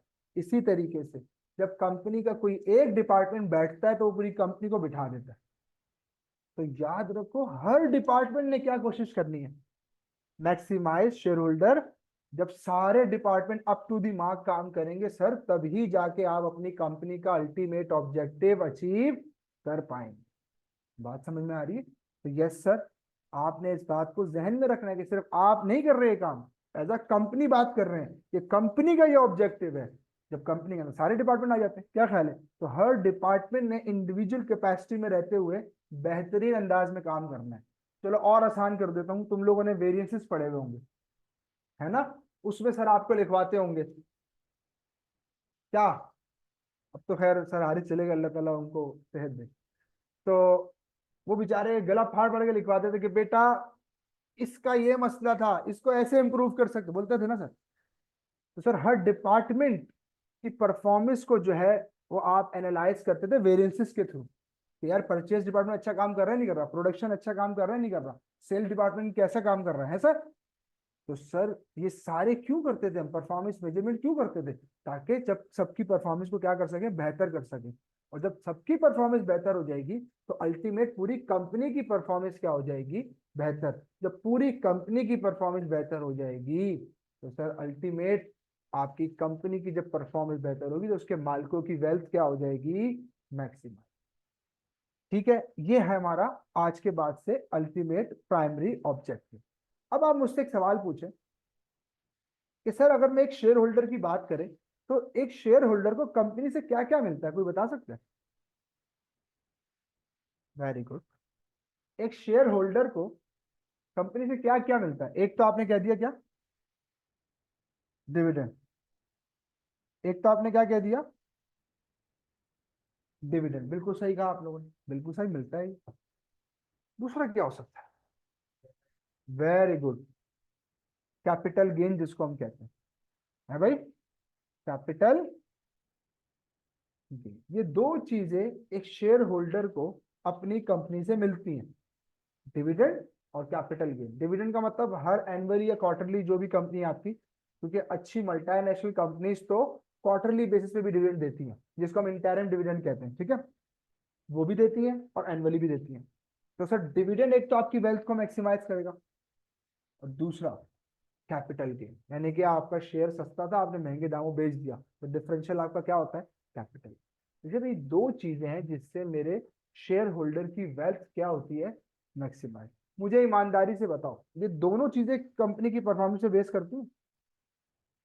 बोलो, है ना भाई? कंपनी की परफॉर्मेंस पे बेस करती है ये दोनों चीजें या नहीं, है ना सर? सर बिल्कुल सर, ये दोनों चीजें कंपनी की परफॉर्मेंस पे बेस करती हैं। तो सर जब कंपनी एक ऑब्जेक्टिव पे काम करेगी ना, मैक्सिमाइजेशन वाली पे, तो कंपनी की परफॉर्मेंस बेहतर हो जाएगी। जब कंपनी की परफॉर्मेंस बेहतर होगी तो कंपनी अच्छे डिविडेंड्स देने के काबिल हो जाएगी, और जब कंपनी अच्छे डिविडेंड्स देने के काबिल हो जाएगी तो वो अपने शेयर होल्डर की वेल्थ को मैक्सिमाइज कर। जब कंपनी अच्छा परफॉर्म करेगी तो कंपनी की शेयर प्राइस मार्केट में ऊपर जाएगी, जब ऊपर जाएगी तो कंपनी का शेयर होल्डर कैपिटल गेन कमाने की पोजीशन में आ जाएगा। क्या ख्याल है, ऐसा है या नहीं? तो सर इसीलिए फाइनेंशियल मैनेजमेंट का कोर्स पहला बेस करता है फाइनेंशियल डिसीजन में, फाइनेंसिंग डिसीजन आपने लेना होता है कि फाइनेंस, जो जूते का शॉप हमने खोलना है उसके लिए पैसा कहाँ से अरेंज करें। ठीक है, अब आपको याद होगा इसी से निकलेगा हमारा एक चैप्टर जिसका नाम है सोर्सेज ऑफ फाइनेंस। क्या नाम है सर? Sources of finance. ये आपको क्या बताएगा? ये आपको बेसिकली ये बताएगा कि आप कहाँ कहाँ से पैसा उठा सकते हो। अच्छा मुझे बताओ, दुनिया में कोई चीज फ्री में मिलती है? कुछ भी फ्री में नहीं। Very good. हर रिसोर्स की एक कॉस्ट है। फ्री में मिलेगी? तो क्रेडिट देने वाला क्या कुछ नहीं मांगेगा आपसे? सूद नहीं मांग, इंटरेस्ट नहीं मांगेगा? तो देना है ना, यही तो कह रहा हूँ, कॉस्ट है ना हर चीज। फ्री में कोई भी नहीं देगा। अच्छा क्रेडिट लेने जाओगे तब ऐसे ही दे देगा मुंह उठा के, या कोई सिक्योरिटी मांगेगा? हर चीज की cost। ये तो छोड़ो, तो बहुत बड़ी बात की आपने। एक बंदा, आप यहाँ बैठे हो, 3 घंटे की क्लास लेने आए हो, और हो सकता है 3 घंटे अगर आप कहीं जॉब कर लेते तो हो सकता है आपको 2,000 रुपये दे देता। तो सर आपकी इस टाइम की भी कॉस्ट है। हल दो, आप बोले सर मैं तो वेला आदमी दुनिया का, लेकिन फिर भी आपके टाइम की एक कॉस्ट। समझ में आ रही बात? तो बेटा फ्री में कुछ भी नहीं, कुछ भी नहीं। खत्म हो गई बात, मैंने आप पे रख के दे दी एग्जाम्पल, इससे ऊपर क्या बचा? अब आप सोच सकते हैं कि यार अगर मेरे टाइम की भी वैल्यू है तो इसका मतलब दुनिया में हर चीज की वैल्यू है। ठीक है, बिल्कुल सर। फ्री में 1 रुपया भी नहीं मिलता। सही बेटा। तो आप जब सोर्सेज ऑफ फाइनेंस पढ़ेंगे, माशाल्लाह इस ये टॉपिक आपने कहीं ना कहीं पहले भी पढ़ा है, आप मेरी हेल्प कर सकते हैं इसमें, है भाई? अगर मैं एक हेडिंग डालूं यहाँ पर, सोर्सेज ऑफ फाइनेंस की, SOF, तो क्या ख्याल है कितने सोर्सेज से पैसा उठा सकते हैं? दो। क्या आंसर बता? चलो मैं, इन्होंने बिल्कुल से आंसर दिया। मैं इसको और ब्रॉडर टर्म में बताता हूँ बेटा। दो तरह के सोर्सेज ऑफ फाइनेंस होते हैं, एक इंटरनल सोर्स ऑफ फाइनेंस होता है और एक एक्सटर्नल सोर्स ऑफ फाइनेंस होता है। याद आ रहा है कुछ सर जी? ये आप लोगों को तो पढ़ाया था मैंने। इंटरनल सोर्स ऑफ फाइनेंस होता है सर, और एक क्या होता है? एक्सटर्नल सोर्स ऑफ फाइनेंस होता है। चलो इसको भी बिल्कुल लेमैन की तरह समझते हैं। तुम्हें दुकान खोलनी थी ना? इंटरनल सोर्स ऑफ फाइनेंस से मुराद ये है कि कंपनी अपने मसल्स पे बिलीव करती है। कंपनी कहती है मैं बाहर वाले से उधार नहीं लूंगी। कंपनी क्या कहती है? मैं बाहर वाले से उधार नहीं लूंगी। तो आपने सोचा यार मैं किसी से उधार नहीं लूंगा, मैं अपने अब्बा से पैसे लूंगा, मैं अपनी अम्मा से पैसे लूंगा, मैं अपने घर का प्लॉट बेच दूंगा ताकि मैं किसी बाहर वाले से पैसे। Yes, this is called internal source of finance. इसी तरीके से जब हम ये घर के बात छोड़ के कंपनी के पर्सपेक्टिव में आ जाए, तो मुझे ईमानदारी से बताओ, कंपनी के पास कौन कौन से ऐसे इंटरनल सोर्सेज होते हैं जहां से कंपनी पैसा ला सकती है? शाबाश। शेयर इशू, ये इंटरनल तो नहीं हुआ, बाहर वालों से पैसे लेंगे इसमें, अभी इसलिए सिर्फ इंटरनल। वेरी गुड, सही कहा सर। नॉन करंट एसेट, अपना कोई नॉन करंट एसेट बेच के पैसा लिया। Very good. यार आपके पास होती है ना रिटेन अर्निंग, कमाया हुआ पैसा जो सेव करके आप बैठे हुए, क्या कहते हैं इसको? बिल्कुल। तो जितने भी रिजर्व्स हैं ये हो गए, या रिटेन अर्निंग हो गई, या नॉन करंट एसेट। तो कंपनी इन 3 सोर्सेज से सर पैसा जनरेट कर सकती। अब अगर कंपनी यहां से जनरेट कर ले और अपनी जरूरत पूरी कर ले तो वेल एंड गुड है, सबसे अच्छी बात है ना? बाहर वालों से मांगना नहीं पड़ा, बाहर वालों से मांगना नहीं पड़ा। लेकिन हो सकता है कंपनी बोले नहीं, जैसे यूएसए करता है। यूएसए अपने रिसोर्सेज को अभी तक दबा के बैठा है। आपको पता है वो सुपर पावर क्यों कहते हैं? क्योंकि उसके रिसोर्सेज फुल है अभी भी उसके पास, लेकिन फिर भी पेट्रोल वो सऊदी अरब से खरीदता है। ठीक है, वो पेट्रोल अभी भी सऊदी अरब से खरीदता है। क्यों? अपने रिसोर्सेज को संभाल के बैठा है, उसको पता है दुनिया आगे जाके खाली हो जाएगी, तो फिर सब कुछ मेरे पास होगा तो मैं अपने रेट से बेचूंगा। बीच में कोरोना आया था, तो जब आपको याद होगा कोरोना में फ्री में ऑयल और पेट्रोल बिका था, हजारों बैरल फ्री में यूएसए ने पेट्रोल बांटा था। पता है क्यों? क्योंकि उसके पास होल्डिंग कॉस्ट रखने की बहुत लग रही थी। तो मतलब ये कि एक टाइम आता है इंसान पे कि इन्वेंट्री बिक ना रही हो तो इन्वेंट्री फ्री में भी दे देता है। क्यों? क्योंकि रखने की कॉस्ट बच जाए। बात समझ में आ रही है? क्योंकि अगर वो रखेगा पेट्रोल को तो होल्डिंग कॉस्ट पड़ेगी, होल्डिंग कॉस्ट एग्जैक्टली मेरा आउटफ्लो बनेगा इकोनॉमिक रिसोर्स का। तो इसीलिए मैंने उससे बचने के लिए फ्री में पेट्रोल बांट दिया, और कई कंट्रीज को उसने फ्री में ऑयल दिया था कोरोना में। तो सर यस, कोई भी चीज दुनिया में फ्री, अब जो वो जो उसने फ्री में दिया, उस बेचारे को फ्री में, उसको लग रहा फ्री में, लेकिन असल में उसने उसकी एक कॉस्ट जो है वो बचाई अपनी, कि अगर वो रखता अपने पास तो उसको होल्डिंग कॉस्ट बेयर करना पड़ता। तो उससे बचने के लिए उसने पेट्रोल बांट दिया। चलो,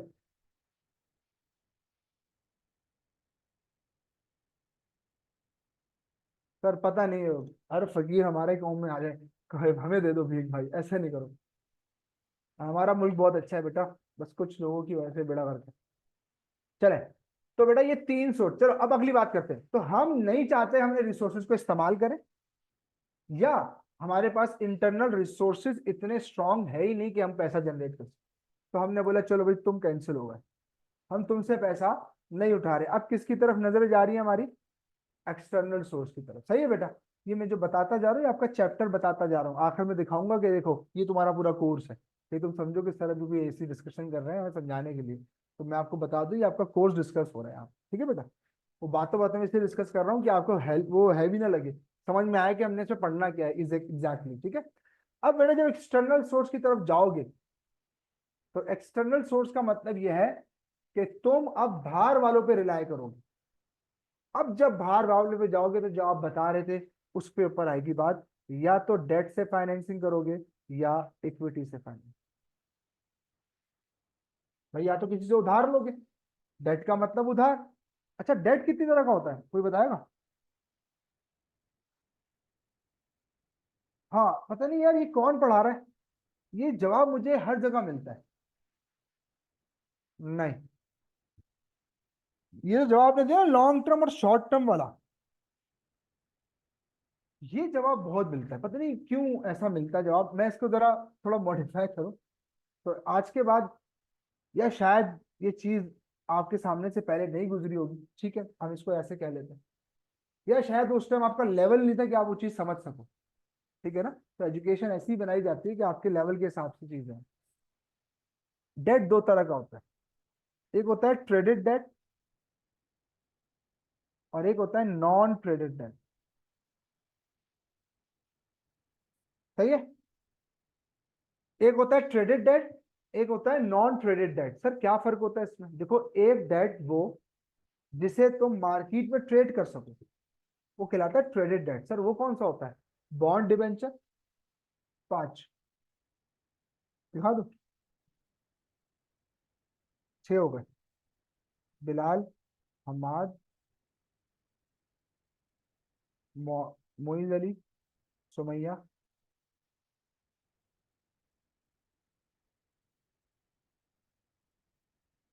सैयद अब्दुल्ला,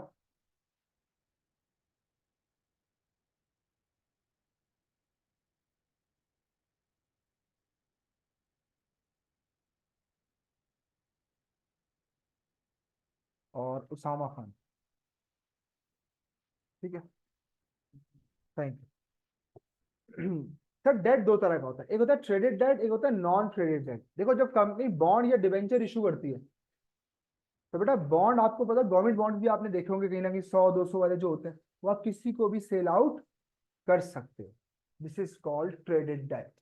तो कंपनी का बॉन्ड डिबेंचर जो है वो क्या कहलाएगा? अगर बॉन्ड और डिबेंचर के थ्रू कंपनी पैसा ले रही है लोगों से, तो सर ये क्या कहलाएगा? Traded debt. ले तो उधार रही है, लेकिन कौन सा उधार है? ट्रेडेड। फर्दर इसको आगे जिसको आप दोगे अपना बॉन्ड या डिबेंचर, वो फर्दर किसी और को सेल आउट कर सकता है।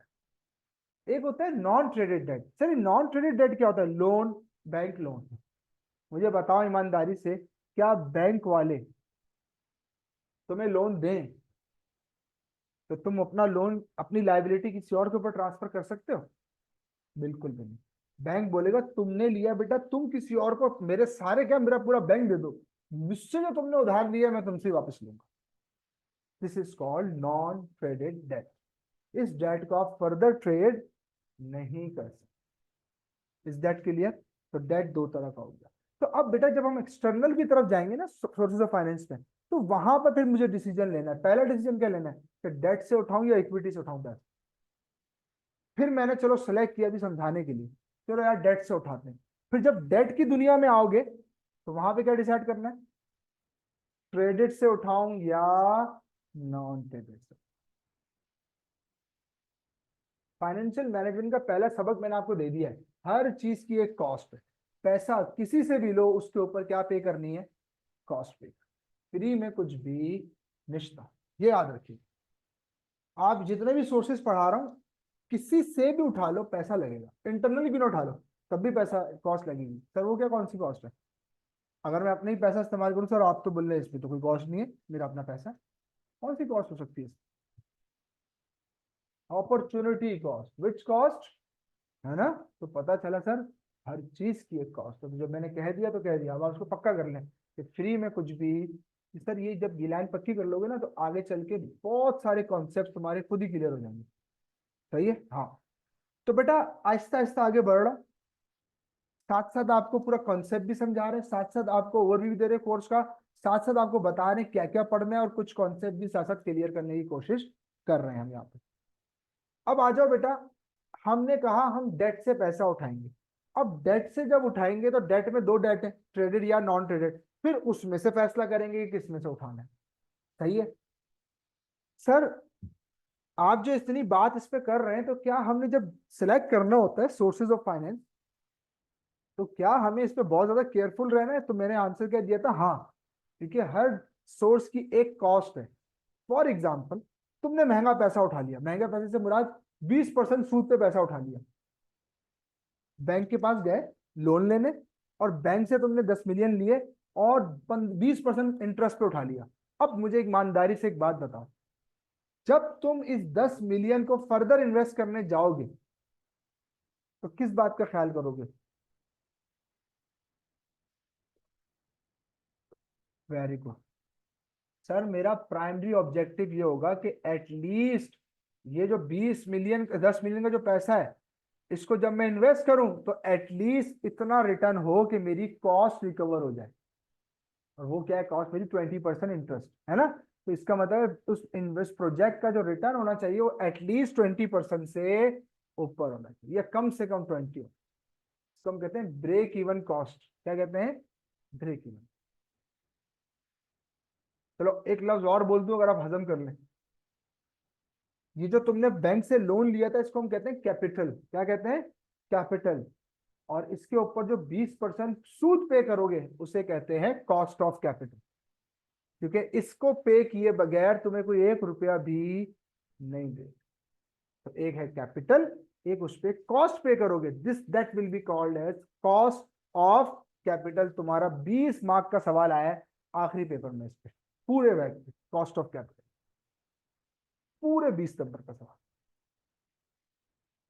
अभी मैं इंशाल्लाह आपको ब्रेकअप करके बताऊंगा पूरे सेक्शन के, किस सेक्शन में कौन से टॉपिक आते हैं, कैसे पूछता है।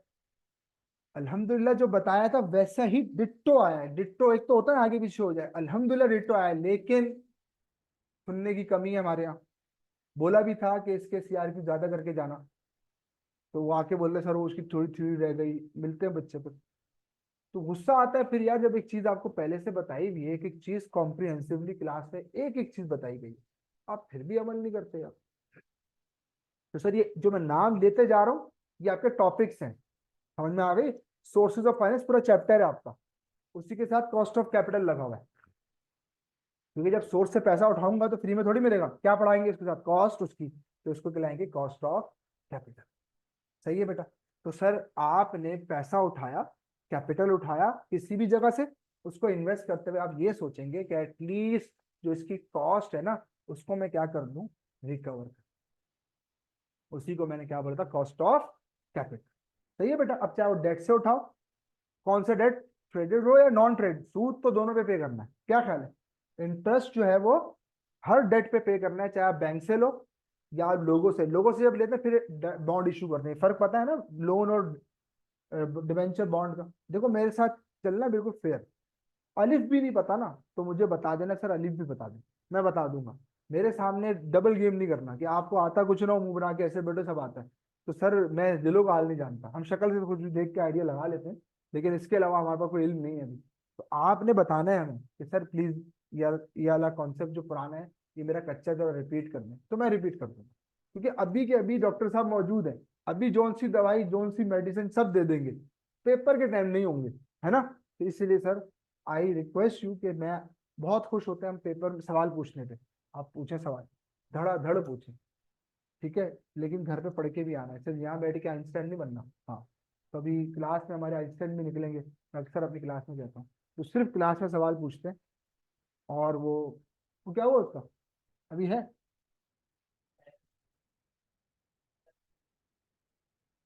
बोला था ना मैं, ज्यादा बोलोगे ना क्लास में और पीछे मेहनत कम करोगे, धोखा दोगे, तो सर आप फंस जाओगे। तो इसलिए मैं आपको कह रहा हूँ कि आप क्लास में आइंस्टाइन नहीं बनिएगा, लेकिन आप मेहनत से पढ़िए और फिर आए और सब धड़ाधड़ सवाल पूछें, क्योंकि जब आप सवाल पूछेंगे तो मुझे आपके सवालों से आइडिया हो जाएगा कि आप घर में कितना पढ़ रहे हैं। ठीक है, तो इसलिए सर ये रिक्वेस्ट है मेरी कि सवालात बेतहाशा पूछें, लेकिन घर पे भी साथ साथ पढ़ें। सिर्फ सवालात पूछने पे फोकस किया हुआ होगा तो पढ़ेंगे नहीं फिर आप। ठीक है, सही है, तो पढ़ के आए 50 सवाल पूछें, आपका राइट है। ठीक है सर, तो बच्चों अब सोर्सेज ऑफ फाइनेंस एक चैप्टर है, कॉस्ट ऑफ कैपिटल एक चैप्टर है, अभी मैं पूरा अलाइन करके लिखवा दूंगा आपको साफ साफ, टेंशन नहीं लेनी। अब उसके बाद जब मैं सोर्सेज ऑफ फाइनेंस में घुसा तो मैंने इंटरनल एक्सटर्नल समझा दिया आपको, और एक्सटर्नल में फिर मैं आ गया कहां पर, डेट के बाद इक्विटी पे आ गया। यानी कि आपने कहा कि यार मैं उधार नहीं ले रहा, मैं उधार नहीं ले रहा, मैं जो हूं वो मालिक बढ़ाऊंगा अपने, यानी कि मैं क्या इशू करूंगा, शेयर्स इशू करूंगा। क्या करूंगा, शेयर्स इशू करूंगा। सही है, तो सर जैसी शेयर इशू करके पैसा लेके आऊंगा तो अब मैं कहूंगा कि मैं किस सोर्स से पैसा लेकर आ रहा हूं, सोर्स ऑफ इक्विटी से पैसा ला। सही है बेटा, क्या तुम्हारा शेयर जो खरीदता है वो तुम्हारे लिए शेयर, जब जब शेयर में पैसा लगाएगा इन्वेस्टर, अल्लाह वास्ते लगाएगा। अभी तो बताया सर आपने, तो उसको क्या चाहिए, दो चीजें चाहिए। अभी तो बताया था, शेयर होल्डर को क्या चाहिए, दो चीजें, डिविडेंड और, सही है, डिविडेंड और कैपिटल गेन। सर ये दो चीजें जो है वो हमारे शेयर होल्डर को चाहिए। तो पता चला एवरी सोर्स हैविंग कॉस्ट, हर सोर्स की एक कॉस्ट, हर सोर्स की एक कॉस्ट, फ्री में कुछ भी नहीं। सही है, अब ये जो सोर्सेज हैं इसकी जो कॉस्ट है वो इनहेरेंट कॉस्ट है, इसलिए इसको हम कैलकुलेट ना शो करते हैं ना बताते हैं। लेकिन सर जब मैं एक्सटर्नल सोर्स की बात करता हूँ, यहाँ जरा देखिएगा, मैं हाथों हाथ उसकी कॉस्ट का भी समझा दूं थोड़ा सा। सर जब मैं एक्सटर्नल सोर्स को देखता हूँ, यहाँ देखिए, सोर्सेज ऑफ फाइनेंस, और मैं भी सिर्फ किसकी बात कर रहा हूँ, एक्सटर्नल सोर्स की, और एक्सटर्नल में किसकी बात कर रहा हूँ, सिर्फ डेट और इक्विटी। ठीक है, सही है। अब सुनो,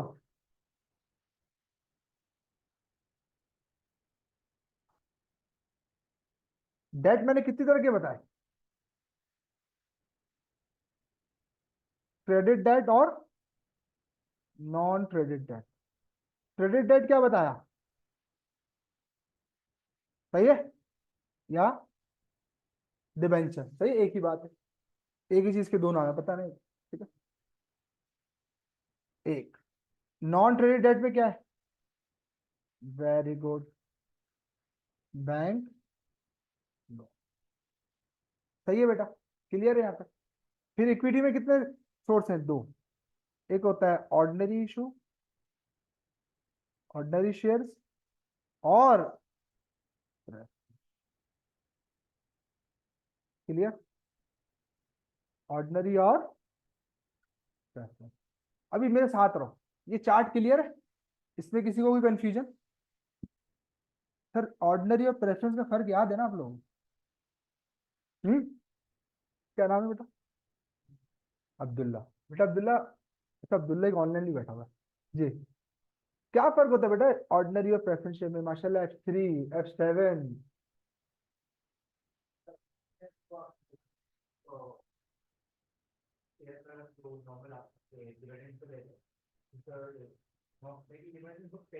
वेरी गुड,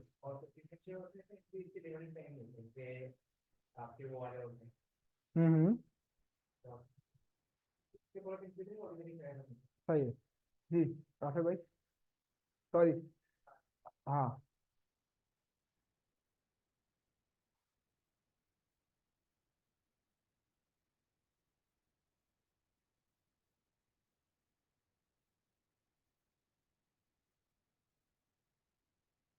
हाँ भाई, क्या नाम है आपका? उजैर। जी बेटा Uzair.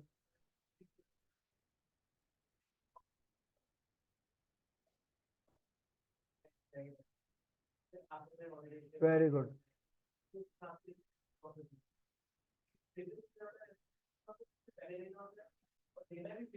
Very good. Very good. और कोई ऐड करना चाह रहा है? वो डिफरेंस बताएं जो मैं सुनना चाह रहा हूँ। इससे बड़ा एक डिफरेंस है।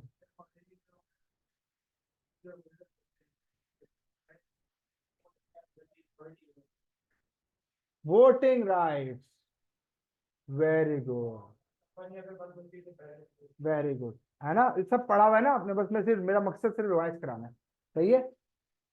तो मेरे बच्चों, ऑर्डिनरी शेयर और प्रेफरेंस शेयर में मेजर डिफरेंस क्या है? वोटिंग राइट, और वोटिंग राइट से कंट्रोल आता है ना? तो sir yes, ordinary share holder के पास क्या होता है? Voting right. Preference share holder के पास वोटिंग राइट नहीं होता। ठीक है। तो अभी थोड़ा सा ब्रेक के बाद आया, इंशाल्लाह ऐसा खुल जाएगा दिमाग। तो सर ये दो हो गए। अब कितने सोर्सेज डिटेल नजर आ रहे हैं आपको इस टाइम?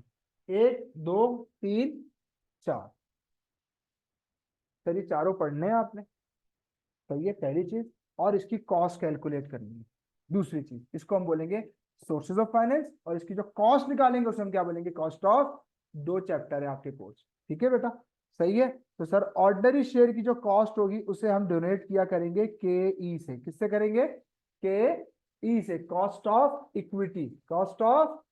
और प्रेफरेंस शेयर की जो कॉस्ट होगी उसे हम डोनेट किया करेंगे के ई से, जिसे हम बोलेंगे कॉस्ट ऑफ प्रेफरेंस शेयर।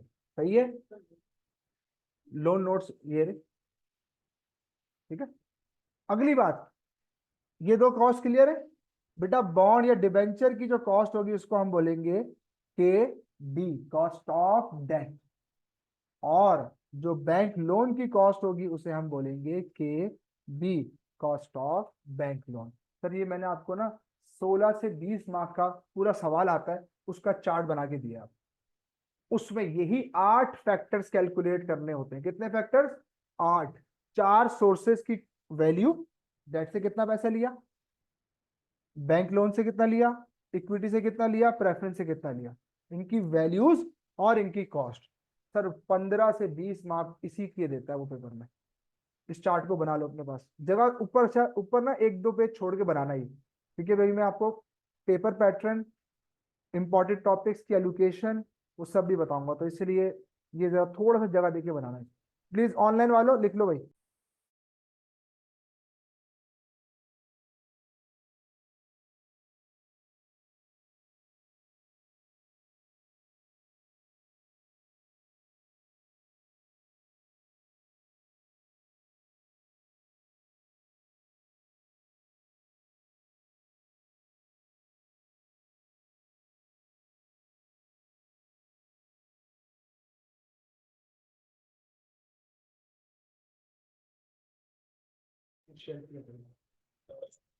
तो ऑनलाइन स्टूडेंट्स, ब्रेक के बाद आप लोग सर मात को मैसेज कर दीजिएगा, ताकि वो आप लोग को ग्रुप में ऐड कर दें।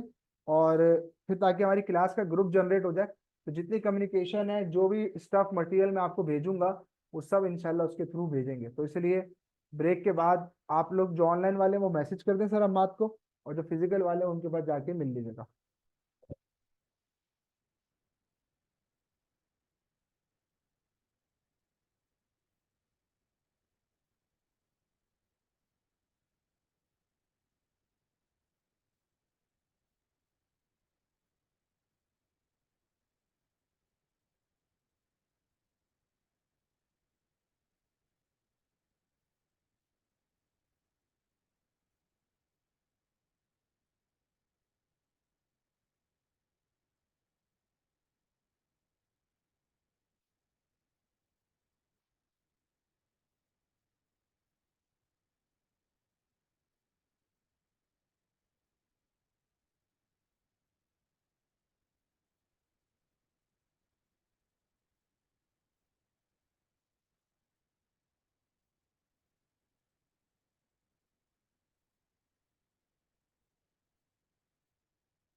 Done, clear.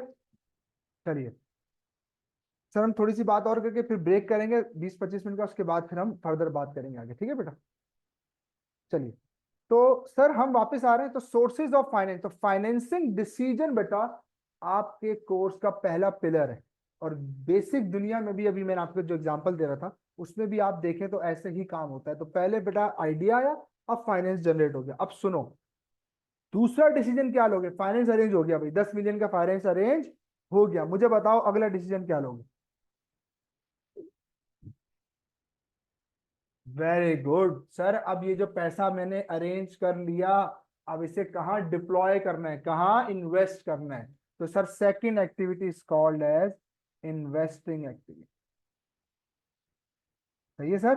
Second decision will be called as investing decision. सही है सर।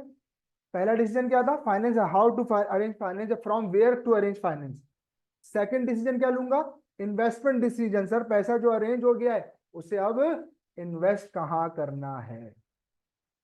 सही है। अब इसके ऊपर आपके कोर्स में ये जो सेकंड मैंने डिसीजन बताया, जैसे मैंने यहाँ बताया कि ये 20 से 25 मार्क आपको देके जाता है पेपर में, पता है पूरा एरिया। यार ये जो एरिया है ना, ये तो अगर ऊपर वाला मैं कहूँ 90% इतने नंबर देके जाता है, तो सर ये 100% आपको 25 से 30 मार्क या 20 से 25 मार्क देकर जाता है। इतना इंपॉर्टेंट एरिया इन्वेस्टमेंट डिसीजन, जिसके अंदर 20 मार्क का स्ट्रेट सीआरक्यू आता है, हर हाल में आता है, कुछ भी कर लें। 20 मार्क का जो दो सीआरक्यू 40 मार्क के, दो दो 20-20 मार्क के आते हैं, उसमें जो सी में, सेक्शन सी में एक सीआरक्यू इन्वेस्टमेंट अप्रेजल का 110% आता है, हर अटेम्प्ट में आता है, लास्ट में भी आया है। इसलिए कह रहा हूँ कि 20 का तो डन है, अगर 2-3 एमसीक्यूज आ गए तो 20 से 25 मार्क। जिसका ये पक्का, उसके पेपर पास होने के चांसेस 80% बढ़ जाते हैं। ठीक है सर। अच्छा बच्चों, आखिरी बात करते हैं बस, फिर ब्रेक की तरफ जाते हैं। मैंने इन्वेस्टमेंट डिसीजन ले लिया कि यार मैं ना ऑयल एंड गैस में लगाऊंगा और सीमेंट में लगाऊंगा, यहाँ कोई डाइवर्सिफिकेशन। सही है, ताकि रिस्क क्या हो, मैटिगेट हो। अल्लाह ना करे कोई इंडस्ट्री बैठ भी जाए तो मेरा किसी और इंडस्ट्री से रिटर्न बढ़ जाए तो मेरा कंपनसेट हो जाएगा ओवरऑल रिटर्न, है ना। सही है। तुमने पैसा अरेंज किया, फाइनेंसिंग डिसीजन लिया, इन्वेस्टमेंट डिसीजन मैंने लिया, और मैंने क्या कर दिया, शॉप खोल दी। मैंने क्या किया? शॉप खोल दी, शॉप खरीद लिया, रेंट पे ले ली, फर्नीचर लगवा दिया, सारा माल डलवा दिया, कंप्यूटर लग गया, एसी लग गए, डिट्टो तैयार है आपका शोरूम जूते बेचने के लिए। ठीक है। तो तीसरी एक्टिविटी, तीसरा काम जो आप शुरू करोगे वो क्या होगा? ऑपरेशन होगा। ऑपरेशन स्टार्ट करोगे, क्या करोगे? ऑपरेशन। तो बच्चों ऑपरेशन, ऑपरेशन जब स्टार्ट करोगे, ऑपरेशन का मतलब बाइंग एंड सेलिंग स्टार्ट कर दोगे। शॉप ओपन हो गई है, अब बाइंग सेलिंग शुरू हो गई है। बाइंग सेलिंग के बाद तुम क्या प्रॉफिट कमाओगे? बोलो। और जब प्रॉफिट कमा लोगे तो वो प्रॉफिट रिटर्न दोगे किसी को या नहीं दोगे? किसको देंगे? सर वो जिससे पैसे लिए थे, finance, sources of finance. Dividend वालों को डिविडेंड देंगे, डेट वालों को इंटरेस्ट। तो तीसरा बड़ा डिसीजन डिविडेंड डिसीजन। तीसरा बड़ा डिसीजन क्या है सर? Dividend decision. सर कैसे अपने शेयर होल्डर्स, कैसे अपने डेट प्रोवाइडर्स को हम रिटर्न पे बैक करेंगे? Sir this is the summary of your whole financial management. आपका पूरा फाइनेंशियल मैनेजमेंट इन 3 एरियाज पे बेस करता है। Number 1 financing decision, number 2 investment decision, and number 3 dividend. समझ में आती है बात सर? तुमने और मैं तुम लोग को एक क्या पैगाम दिया है कि कोई भी डिसीजन लोगे तो जहन में क्या रखोगे, है ना? कोई भी डिसीजन लोगे तो ऑब्जेक्टिव आपका क्या होगा? आपने जहन में अपना क्या रखना है? To maximise shareholder value. सही है सर। ये आपने रखा तो इंशाल्लाह जब सारे डिसीजन में आप इस बात का ख्याल रखेंगे तो ओवरऑल कंपनी इस काम में कामयाब हो जाएगी। जब ओवरऑल कंपनी कामयाब हो जाएगी तो आपने शेयर होल्डर की वेल्थ को मैक्सिमाइज करने में कामयाब हो जाएंगे। ठीक है। ये है सर एक इंट्रोडक्शन। इंशाल्लाह ब्रेक के बाद इसकी मैं डेफिनेशन आपको लिखवाऊंगा और फिर पेपर पैटर्न और इंपॉर्टेंट एरियाज को हम डिस्कस करेंगे। अच्छा, पहला एरिया जो हम स्टार्ट करने जाएंगे इंशाल्लाह वो इन्वेस्टमेंट डिसीजन से स्टार्ट करेंगे। ठीक है। फाइनेंसिंग उसके बाद, क्योंकि जब इन्वेस्टिंग हो जाएगा पूरा तो ये मैं चलता हूँ इस तरीके से कि इंपॉर्टेंट एरिया से स्टार्ट करूंगा। पहले सबसे इंपॉर्टेंट, फिर लेस इंपॉर्टेंट, फिर लेस इंपॉर्टेंट, सबसे आखिर में लीस्ट इंपॉर्टेंट जिसको हम कहते हैं। इस तरीके से चलेंगे पेपर पैटर्न पे, ठीक है? कि पेपर में सबसे ज्यादा क्या आ रहा है वो उठाएंगे पहले, ताकि जहनी सुकून में आते रहे कि यार जिससे पेपर बनता है वो हमारा हुआ है। तो ये दो एरियाज जो है ना, इन्वेस्टिंग और फाइनेंसिंग, इसको इंशाल्लाह हम कोशिश करेंगे विद इन दीज 3 वीक्स हम इसको खत्म करें, ताकि हमारा 50% पेपर हमारे हाथ में आ जाए। फिर मैं आपको दड़ दड़ प्रैक्टिस देता रहूंगा, और हम आपके क्यूजेज प्रॉपर होंगे, मैं अभी से बता रहा हूँ। लास्ट मैंने फील किया अल्हम्दुलिल्लाह जो हमारा रिजल्ट 100% आया, वैसे भी चलता था 80-90 में, लेकिन 100 कभी भी नहीं आया था। उसकी रीजन ये थी कि इस मरतबा हमने प्रॉपर टेस्ट लिए। मैंने सारे जो 6 एरियाज हैं आपके फाइनेंशियल मैनेजमेंट टोटल, अभी जब आऊंगा देख के बाद तो दिखाता हूँ। मैंने 5 टेस्ट मुझे याद है लिए थे उसमें, 6 शायद नहीं ले पाए। तो सर अल्हम्दुलिल्लाह उसने वर्क किया, और उसका वर्क ऐसा हुआ कि जब रिजल्ट आया तो हमारा अल्लाह का शुक्र है सब बच्चे हमारे पास थे। ठीक है, तो आप ये कॉपी करना है तो कर लीजिए, उसके बाद हम 20 से 25 मिनट में दोबारा स्टार्ट करें।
चलिए जी, वापसी आ गए हम, और अब हम प्रॉपर स्टार्ट करने जा रहे हैं। सर सबसे पहले आपने फाइनेंशियल मैनेजमेंट की डेफिनेशन को समझना है, मैं वो स्टार्ट कर रहा हूँ, और उसे फिर आपने कॉपी भी कर लेना है, ठीक है?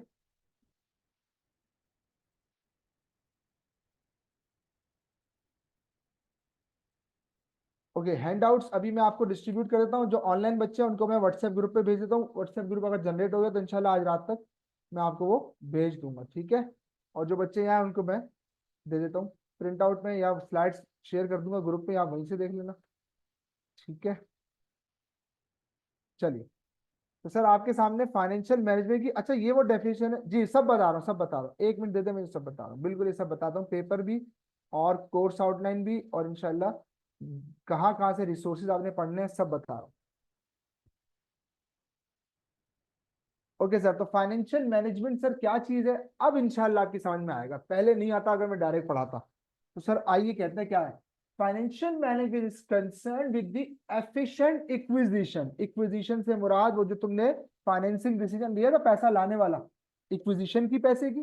Then deployment of short term और long term financial resource. Deployment का मतलब इन्वेस्टमेंट, पहला डिसीजन क्या लिया था, फाइनेंसिंग, दूसरा क्या लिएगा, इन्वेस्टिंग। तो देखो बेटा, अब डेफिनेशन समझो, efficient acquisition and deployment of short term and long term resources to ensure.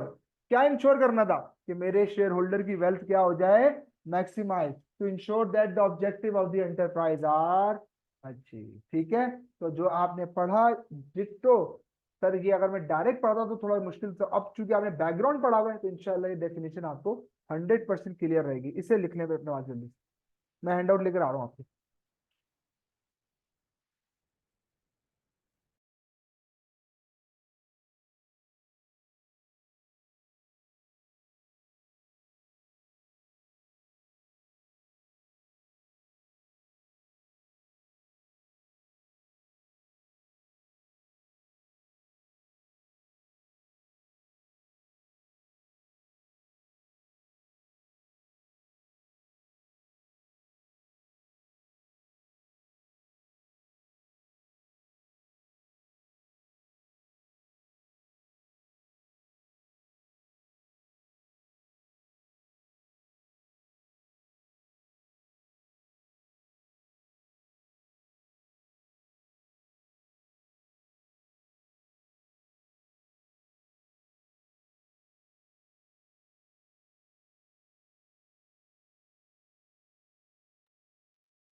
अच्छा दे रहे हैं एग्जाम्पल दे रहे हैं। अच्छा यार, असल में आप लोगों का फोटो कॉपी जल्दी चला गया आज, 6 बजे से पहले ही चला गया आज। तो हैंड आउट का सीन ये है कि मैंने सर हम आज जो आपको देखते हैं एडमिन में, मैं अब मसले ये ग्रुप नहीं बना हुआ, वरना मैं डायरेक्ट उसमें शेयर कर दूं आपको ना, इसकी पीडीएफ। तो आप लोग, वो कह रहे हैं सर बच्चे आएंगे ना फॉर्म लेके, तो मैं उस दिन मैं उनको भेज दिया मैंने को पीडीएफ, तो वो आपको प्रिंट करके दे देंगे सीधा, ठीक है बेटा। चलो। अच्छा जी, डेफिनेशन क्लियर है। एक सवाल आया हमारे पास कि सर आप शॉर्ट टर्म और लॉन्ग टर्म फाइनेंशियल रिसोर्स की डिप्लॉयमेंट बता दें। बेटा इससे मुराद है शॉर्ट टर्म इन्वेस्टमेंट और लॉन्ग टर्म इन्वेस्टमेंट, ठीक है। आपको पता है ना शॉर्ट टर्म की डेफिनेशन, एक होता है शॉर्ट टर्म, एक है लॉन्ग टर्म, एक है वेरी लॉन्ग टर्म। तो तीन तरह के टर्म्स हमारे पास होते हैं। शॉर्ट टर्म से मुराद होता है 1 to 3 years, और लॉन्ग टर्म से मुराद होता है 3 to 7 years, और वेरी लॉन्ग टर्म से मुराद होता है 7 to 10 या 15 years। सही है। तो सर ये हमारे पास मुराद है। तो अब लेट सपोज आप एक प्रोजेक्ट में इन्वेस्ट करने जा रहे हो, आपने एक मशीन खरीदी और आपका जहन ये है कि मैं इसमें 3 साल तक प्रोडक्शन करूंगा, तो इसका मतलब आप शॉर्ट टर्म इन्वेस्टमेंट की तरफ जा रहे हो। सही है। अगर 3 साल से नीचे नीचे आप खेल रहे हो, और अगर 3 साल से ऊपर आपका जहन ये है कि मैं 8 साल इस मशीन को चलाऊंगा, तो आप लॉन्ग टर्म इन्वेस्टमेंट डिसीजन लेने जा रहे हो। ठीक है। ये है सर मतलब शॉर्ट टर्म और लॉन्ग टर्म, ठीक है।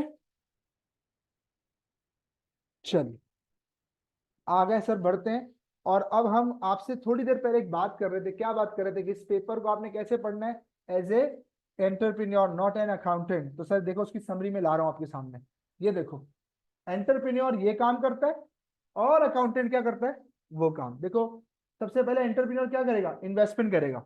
अच्छा इन्वेस्टमेंट के लिए उसको क्या चाहिए, फाइनेंस। सर फाइनेंस कहां से उठाएगा, डेट, या अब अल्हम्दुलिल्लाह इसको हम जानते हैं, अब नया नहीं हमारे लिए, तो डेट इक्विटी से पैसा उठेगा, पहला डिसीजन। दूसरा डिसीजन इन्वेस्टमेंट होगी, सर आपका बिजनेस खड़ा हो जाएगा। अब इन्वेस्टमेंट से मुराद क्या है, एग्जिस्टिंग बिजनेस की एक्सटेंशन भी हो सकती है, नए बिजनेस स्टार्टअप भी हो सकता है, किसी और मार्केट में भी स्टार्ट कर सकता हूँ, कोई नई प्रोडक्ट भी लॉन्च कर सकता हूँ। All are called as new investment, ठीक है। Let suppose I have a hospital, मैंने एक बिल्डिंग से दूसरी बिल्डिंग भी बना दी हॉस्पिटल की, तो ये क्या कहलाएगी, एक्सटेंशन इन एग्जिस्टिंग बिजनेस। मैंने हॉस्पिटल को रखा, मैंने कहा यार हॉस्पिटल तो है अपने पास, एक स्कूल भी खोलते हैं, तो new business investment, new idea. ठीक है सर। तो new business idea, new school, hospital के बाद स्कूल, बिजनेस एक्सटेंशन, स्कूल, एक बिल्डिंग है हॉस्पिटल की, दूसरी बिल्डिंग भी बनाएंगे। ठीक है। न्यू प्रोडक्ट, हम पहले सिर्फ जो है वो जनरल फिजिशियन रखते थे, अब हमने नई प्रोडक्ट लॉन्च कर रहे हैं, हम सारे जिस्म के स्पेशलिस्ट बनवाएंगे, आंख का स्पेशलिस्ट, नाक का स्पेशलिस्ट, इसका स्पेशलिस्ट, तो उसका स्पेशलिस्ट। ये नई प्रोडक्ट लॉन्च करने जा रहे हैं। ठीक है। मर्जर एंड एक्विजिशन, आपने ये वर्ड पहली मर्तबा नहीं सुना होगा, तो नए बिजनेस को एक्वायर कर लिया। ठीक है। ये भी हमारे जो है ना वो न्यू डिसीजन में आएगा। और न्यू मार्केट, फॉर एग्जांपल अभी मैं एशिया में काम कर रहा हूँ, मैंने यूरोप में नया वेंचर स्टार्ट करना है, ठीक है, तो न्यू मार्केट। ठीक है। अब ये सब काम अल मुख्तसर ये कि फाइनेंस के बाद जैसी इन्वेस्टमेंट हो गई, अब किसका काम शुरू हो जाएगा, अकाउंटेंट का। तो primary activity is entrepreneur, and the secondary activity will perform by accountant. तो पहले क्या लिखा हुआ है, सेकेंडरी रोल, सही है। अकाउंटेंट क्या परफॉर्म करेगा, सेकेंडरी रोल परफॉर्म करेगा, और मैनेज करेगा बिजनेस के रिकॉर्ड्स को, और प्रिपेयर करेगा फाइनेंशियल स्टेटमेंट्स, और प्रोवाइड करेगा आपको डिटेल्स रिगार्डिंग बिजनेस परफॉर्मेंस। क्या ख्याल है, बिल्कुल 100% क्लियर हो रहा है, कोई कंफ्यूजन है तो बेटा पूछ लीजिए। सही है। चलें ये मैं आपको शेयर कर दूंगा ग्रुप पे, ठीक है, आपने समझ लिया, ताकि मैं थोड़ा आगे तेजी से बढ़ूं। यस सर, क्या आ रहा है मेरे पास, important areas for financial management paper, सही है। तो सर ये मैंने 8 में तोड़ा है, बेसिक 6 है, लेकिन 8 में इसलिए तोड़ा है कि ये जो इस्लामिक फाइनेंस की थ्योरी है, ये सोर्सेज ऑफ फाइनेंस का ही पार्ट है, ठीक है, तो इसलिए परेशान नहीं हो जाएगा। सही है। तो सबसे पहले मेरे सामने ऑनलाइन आप लोग को मेरा बोर्ड नजर आ रहा है, सही है।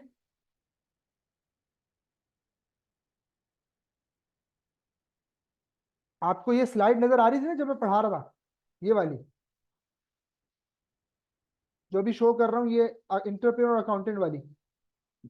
ओके ओके ठीक है, मैं समझा, मैं शेयर करना भूल गया। ओके नेक्स्ट बेटा, इंपॉर्टेंट एरियाज फॉर फाइनेंशियल, सबसे पहले क्या आ रहा है, कैपिटल इन्वेस्टमेंट अप्रेजल। ठीक है। ये हमारा कौन सा डिसीजन है, सेकंड डिसीजन है ना, जहां पर हम बात करेंगे रिसोर्स की एलोकेशन की। सही है। बिल्कुल सर, ये हमारा कितने परसेंट वेटेज रखता है, 20 से 25 मार्क्स हमारा वेटेज रखता है। क्या ख्याल है, ठीक है। Weighted average cost of sir इसको वेटेड एवरेज क्यों कह रहे थे, अभी तो आप सिर्फ कॉस्ट ऑफ कैपिटल कह रहे थे। देखो जब तुम इंडिविजुअल कहोगे ना, cost of debt, cost of equity, cost of preference share, तो this is called cost of capital.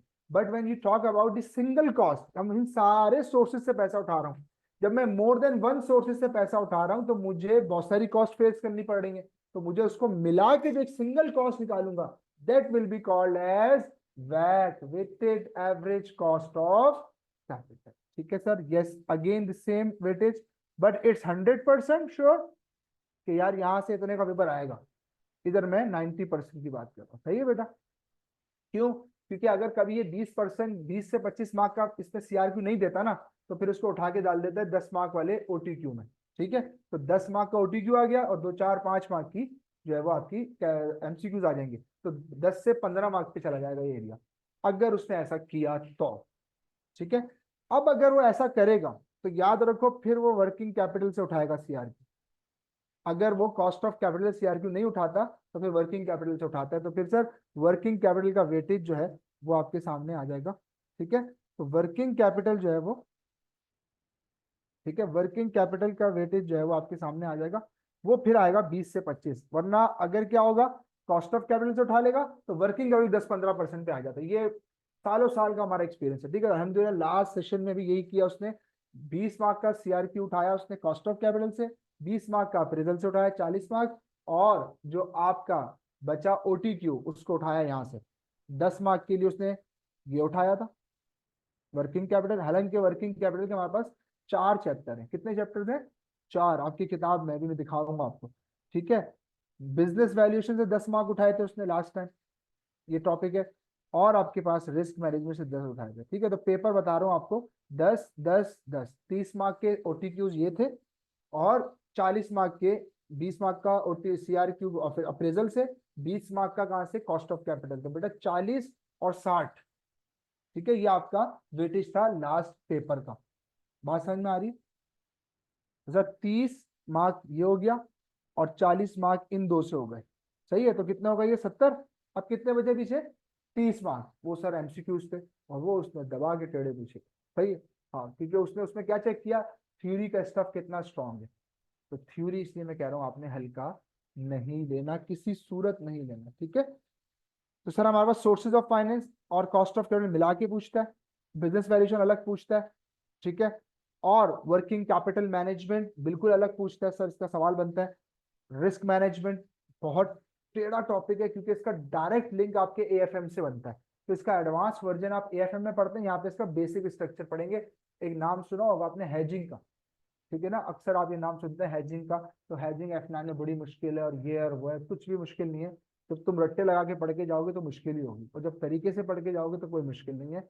Hedging पढ़ेंगे इसमें रिस्क मैनेजमेंट में। ठीक है, फिर देखो मैंने बड़ा बड़ा लिख दिया एफएम थ्योरी, इस पे हमारा फोकस नहीं होता, इसलिए मैंने इसका बुलेट पॉइंट बनाया है कि मेरे भाई थ्योरी पढ़नी है, हर टॉपिक की पढ़नी है।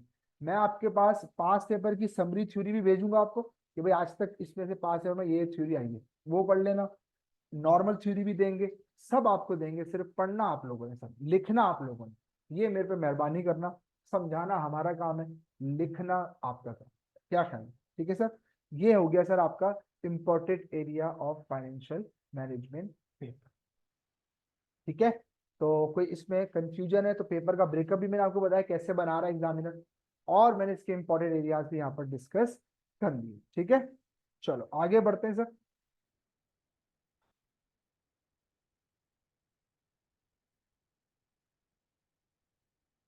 अच्छा, किताबों का मैंने नहीं बताया, तो वो जरा स्टफ सुन लें कि हम जो है वो कहाँ से पढ़ेंगे चीजें।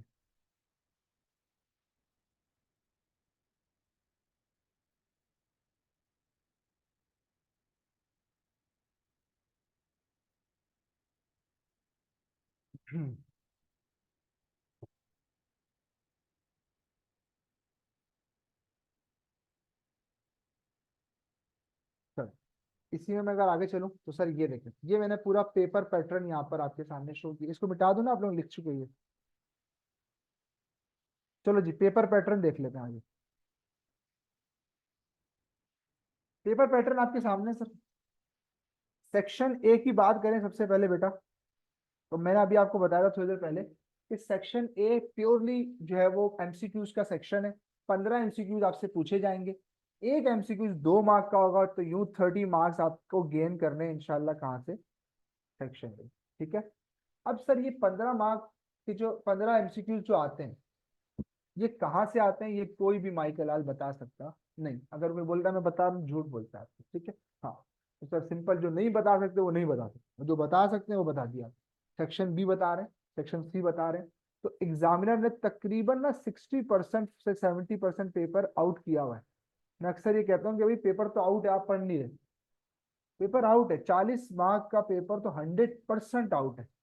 अगर आप मुझसे पूछे सर 40 मार्क के 3 टॉपिक बता दें जो हम पी लें तो हम पास हो जाएंगे, investment appraisal, number 2 risk management यानी कि hedging, number 3 business valuation. 10-10 mark के ओटीक्यू और 20 मार्क का सीआरपी।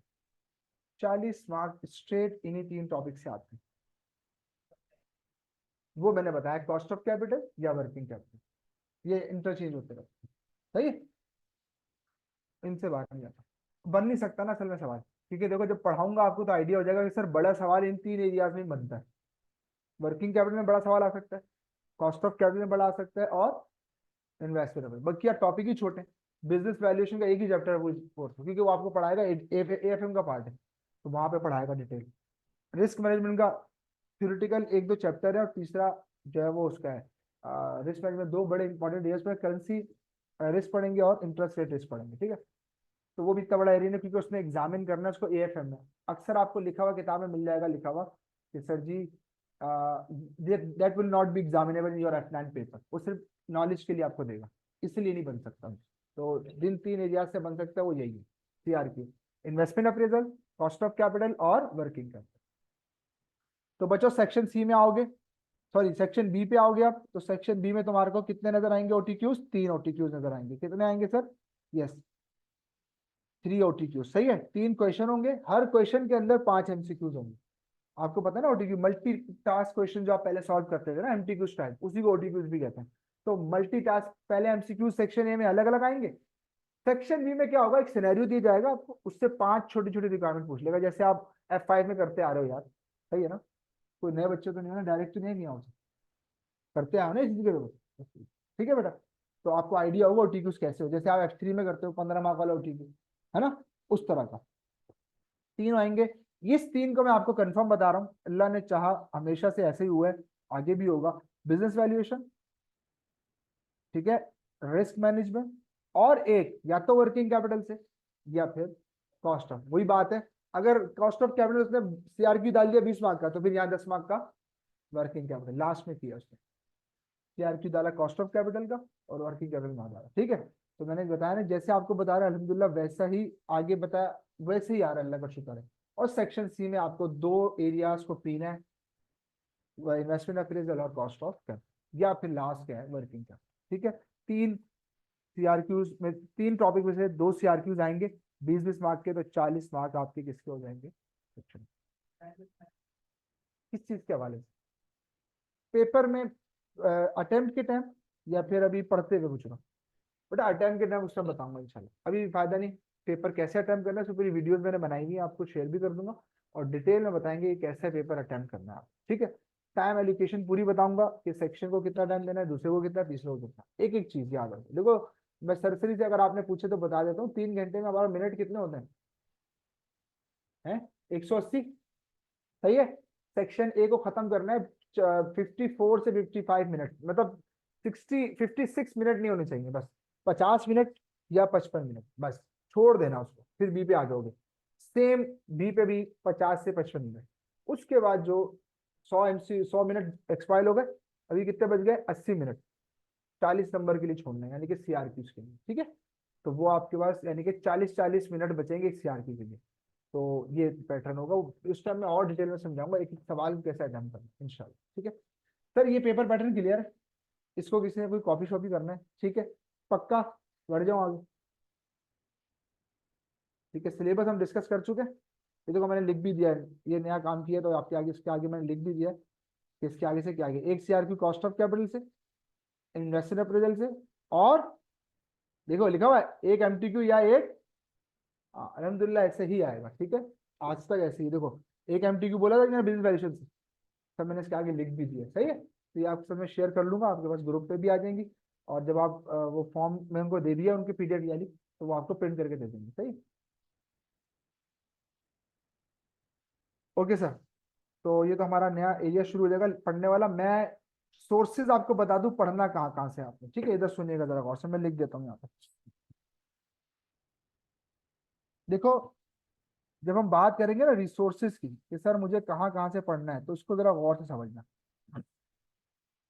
सबसे पहले मैं बताने जा रहा हूँ कि थ्योरी को हम कहाँ से कवर करेंगे, यानी कि आप लोग और हम लोग थ्योरी कहाँ से कवर करेंगे, दो एरियाज। एक आप लोगे बेटा स्टडी टेक्स्ट, किसका, क्या प्लान का। ये बस नेक्स्ट क्लास से मैं इसका लेटेस्ट स्टडी मटेरियल आपके साथ शेयर कर दूंगा आपके ग्रुप पे। यार ग्रुप नहीं है ना, बार बार मुंह से निकल रहा है, हमें हर जगह ग्रुप बना हुआ होता है, आप लोग का बना हुआ नहीं है। या तो एक पेपर चला लो, ग्रुप बना लो, मैं आप लोग को डायरेक्ट शेयर कर दूंगा, वेट करने की जरूरत ही नहीं। और अगर वेट करोगे तो फिर वो अम्माज जो है वो ग्रुप बनाएगा, 2-4 दिन लग जाएंगे उसमें, आपको अभी से बता रहा हूँ, फिर आप बोलना नहीं कि सर वो ग्रुप नहीं बना। तो एक पेपर अगर आप कर लो, एक सादा पेपर निकाल लो, तो उस पर आप सब नंबर अपने लिख दो, आप ग्रुप बना देना, तो उसमें हम मैं भी ऐड हो जाऊंगा, और ऑनलाइन वाले बच्चों को भी उसका लिंक शेयर कर देंगे। तो सर वो आपको फिर मैं रिसोर्सेज फॉरन दे दूंगा। तो ये तो इसका जो स्टडी टेक्स्ट है इसका मैं आपको लेटेस्ट वर्जन व्हाट्सएप कर दूंगा ग्रुप पे। तो आप चाहो तो खरीद लो, मेरा मशवरा है, आइडियल ये होता है कि आप किताब हाथ में रखो, क्योंकि किताब से पढ़ने का अपना ही मजा है। पक्का उसी सूरत में होता है कि जब आप किताब को हाथ में रख के पढ़ते हो, सिर्फ कंप्यूटर पे चलेगा नहीं मामला। दूसरा, एसीसी स्टडी हब। अब चूंकि आप जानते हैं कि एसीसी ने अपना मटेरियल लॉन्च कर दिया,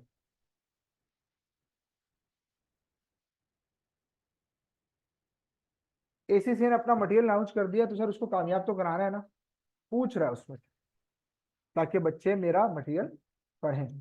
तो इसलिए इसी से स्टडी आपको छोड़ना नहीं है, थ्योरी इन दो जगह से, बकिया हैंडआउट्स में दूंगा अपने, ठीक है। 5 पेपर की थ्योरी दूंगा, वो साथ साथ चलता रहेगा, ठीक है। मेजर ये दो है, यहाँ से हमने कॉम्प्रिहेंसिव वे में थ्योरी को कवर करना है। सर कैलकुलेशन के लिए हम क्या करेंगे, कम से कम, ये मैं लिख जो रहा हूँ, ये क्या है, कम से कम कैप्लान किट F9 की, बीपीपी किट पूरी करनी है F9 की, और ACCA हब, ये कम से कम। ज्यादा से ज्यादा ये होगा कि फिर वो मैं आपको जो और हैंड आउट दूं दूसरी किताबों से वो भी करें। लेकिन एक बच्चा मेरे पास सादा आया, बोल रहा सर यार ये तो ठीक है, वो ये बताएं इसके अलावा क्या देंगे आप, वो एफिशिएंसी दिखाते हैं अपनी। मैंने कहा बेटा जिस दिन तू ये कर लेगा ना, उस दिन मैं तुझे जितने बोलेगा ना और सवाल, क्योंकि हम आईसीएमए का मटेरियल पढ़ा हुआ है, सीए का पढ़ा हुआ है, एसीसी का पढ़ा हुआ है, सीमा का पढ़ा हुआ है, अभी तू थक जाएगा भाई कितना कर। तो उसकी तबीयत दुरुस्त हो गई थी 10 क्लासों बाद, बोला नहीं सर ये हो जाए बड़ी बात है, आप ये खत्म होता नहीं आप नया टॉपिक शुरू करते। मैंने कहा बेटा बोला था जब, तो वो सिर्फ वो क्या करना चाहते हैं टीचर के आगे, वो एक अपनी एफिशिएंसी शो करना चाहते हैं कि हाँ और सर ये हो जाए तो उसके बाद क्या करेंगे आप। फिर भाई तू ये करके दिखा मुझे खाली, ठीक है। ये अब आप पढ़ते हैं तो आपको आइडिया होगा, देखते कि नहीं भाई ये भी बहुत है, हम तो ये भी नहीं करते। ऐसे ही है ना, हम ईमानदारी की बात है, किसी पेपर में भी किसने पूरा कॉम्प्रिहेंसिव नहीं किया होता है, लेकिन अगर आप कर लेंगे तो आप फिर दुआएं देंगे कि यार 100% सेफ खेल रहे हैं। और देखो एक गलती, एक मरीज को डॉक्टर ने बोला कि भैया एक एंटीबायोटिक का इंजेक्शन एक हफ्ते में एक लगवाना है, तो कितना होगा जी, 5 इंजेक्शन लगवाना, तो 5 हफ्तों में लगवाना था, 1 महीना 7 दिन में। हमारा वाला बंदा वेट करता रहा, बोला नहीं अभी एक हफ्ता गुजरा, फिर 2 गुजर गए, फिर 3, तो 5वां हफ्ता है ना, उसको होश आई कि डॉक्टर साहब ने बोला था कि 5 लगाने एंटीबायोटिक। उस जवान के बच्चे ने एक ही हफ्ते में पांचों लगवा लिए, मर गया। सही है। हम भी यही करते हैं स्टडीज में। अभी आप वेट कर रहे हैं कि सर ने तो आज शुरू किया, अभी तो सर ने अपना शजरा समझाया, सर का ताल्लुक कहाँ से है। फिर उसके बाद सर बताएंगे पढ़ाई क्या होती है। इंशाल्लाह 1.5 महीने बाद मैं जब रिजल्ट देख लूंगा अपना, तो फिर मैं सोचूंगा कि यार अब पढ़ लेता हूँ। तो सर फिर आपको मैंने बताया ना 5 इंजेक्शन एक साथ, तो आप फिर उस थ्योरी पे काम कर रहे हैं। मेरे भाई एक एक इंजेक्शन लगाओ, ताकि तुम सेहतमंद भी रहो और नुकसान भी ना हो और तुम्हारा काम भी हो जाए। तुम अगर एक साथ इंजेक्शन लगाओगे तो बड़ा नुकसान हो जाएगा। बात समझ में आती है। तो इसीलिए आप लोगों ने साथ साथ पढ़ना है। आज मैंने बहुत सारे कॉन्सेप्ट दिए। फाइनेंशियल मैनेजमेंट होती क्या है, उसकी कितने डिसीजन है, उस एक शेयर होल्डर की क्या रिटर्न्स हैं, फिर उसके बाद सोर्सेज ऑफ फाइनेंस पे डिटेल बात की है, उसकी कॉस्ट पे बात की है। तो कुछ हल्का नहीं पढ़ा आपने, बहुत सारा कुछ पढ़ लिया, ये घर जाके देखोगे तो पता लगेगा। तो इसीलिए सर आपने बिल्कुल हल्का नहीं लेना। अच्छा, ये रिसोर्सेज आप ले लेंगे, 2 किट्स खरीद लेंगे, एक स्टडी डेस्क और एक एसीसी हब तो आपके पास है ही। इसकी फिर भी सॉफ्ट कॉपीज मैं शेयर कर दूंगा लेटेस्ट, वो एक अलग बात है, लेकिन आपने फिर भी खरीदना है मैनुअली। सही है बेटा? जी आपका सवाल क्लियर हो गया, ऑनलाइन आप पूछ रहे थे कहाँ से पढ़ना है सब, ठीक है? तो सर जी ये था आज का कोर्स। इंशाल्लाह हमारा पहला एरिया जो स्टार्ट होगा नेक्स्ट क्लास से हम स्टार्ट करेंगे उसको। एंड द पहला एरिया जो होगा हमारा क्या होगा, investment appraisal, the most important one, जिससे हमारे पेपर में 30 मार्क तक की भी वेटेज आ चुकी है। तो यस सर, ये हमारे लिए बड़ा प्राइम टॉपिक है। इंशाल्लाह यहीं से मैं शुरू करूंगा, मेरी दूसरी बार 6 बजे क्लास है और मैं ऑलरेडी 6 बजे आ खड़ा हूँ। तो ट्रैफिक का आपको पता है, ये तो शुक्र है बराबर में क्लास है तो बचत हो जाएगी। सर इंशाल्लाह नेक्स्ट क्लास में मुलाकात होगी और वो सर अम्माद आपसे डिस्कस कर लेंगे नेक्स्ट क्लास कब है। तो बेटा कोशिश ये करना, फॉर्म जो जल्दी से जमा करा दो ताकि हमारा सेक्शन शुरू हो जाए, वरना हम उसी में लटके रहते हैं कि क्योंकि हमने बहुत सारी चीजें देख के सेक्शन डेवलप करना होता है। तो वो फिर अगर पूरी होंगी तो हम डेवलप करेंगे, वरना फिर इशू बनेगा। सही है बेटा? चलो नेक्स्ट क्लास में मुलाकात होगी। अभी शुरू में हम 2 रखेंगे, ठीक है? नंबर ऑफ आवर्स 3 या 4 घंटे होंगे, उसके बाद 3 कर देंगे। सही है? और आपको मैंने डेडलाइन दे दी है 20 से 22 तारीख को इंशाल्लाह। अल्लाह हाफिज करेंगे। सही है? अल्लाह हाफिज।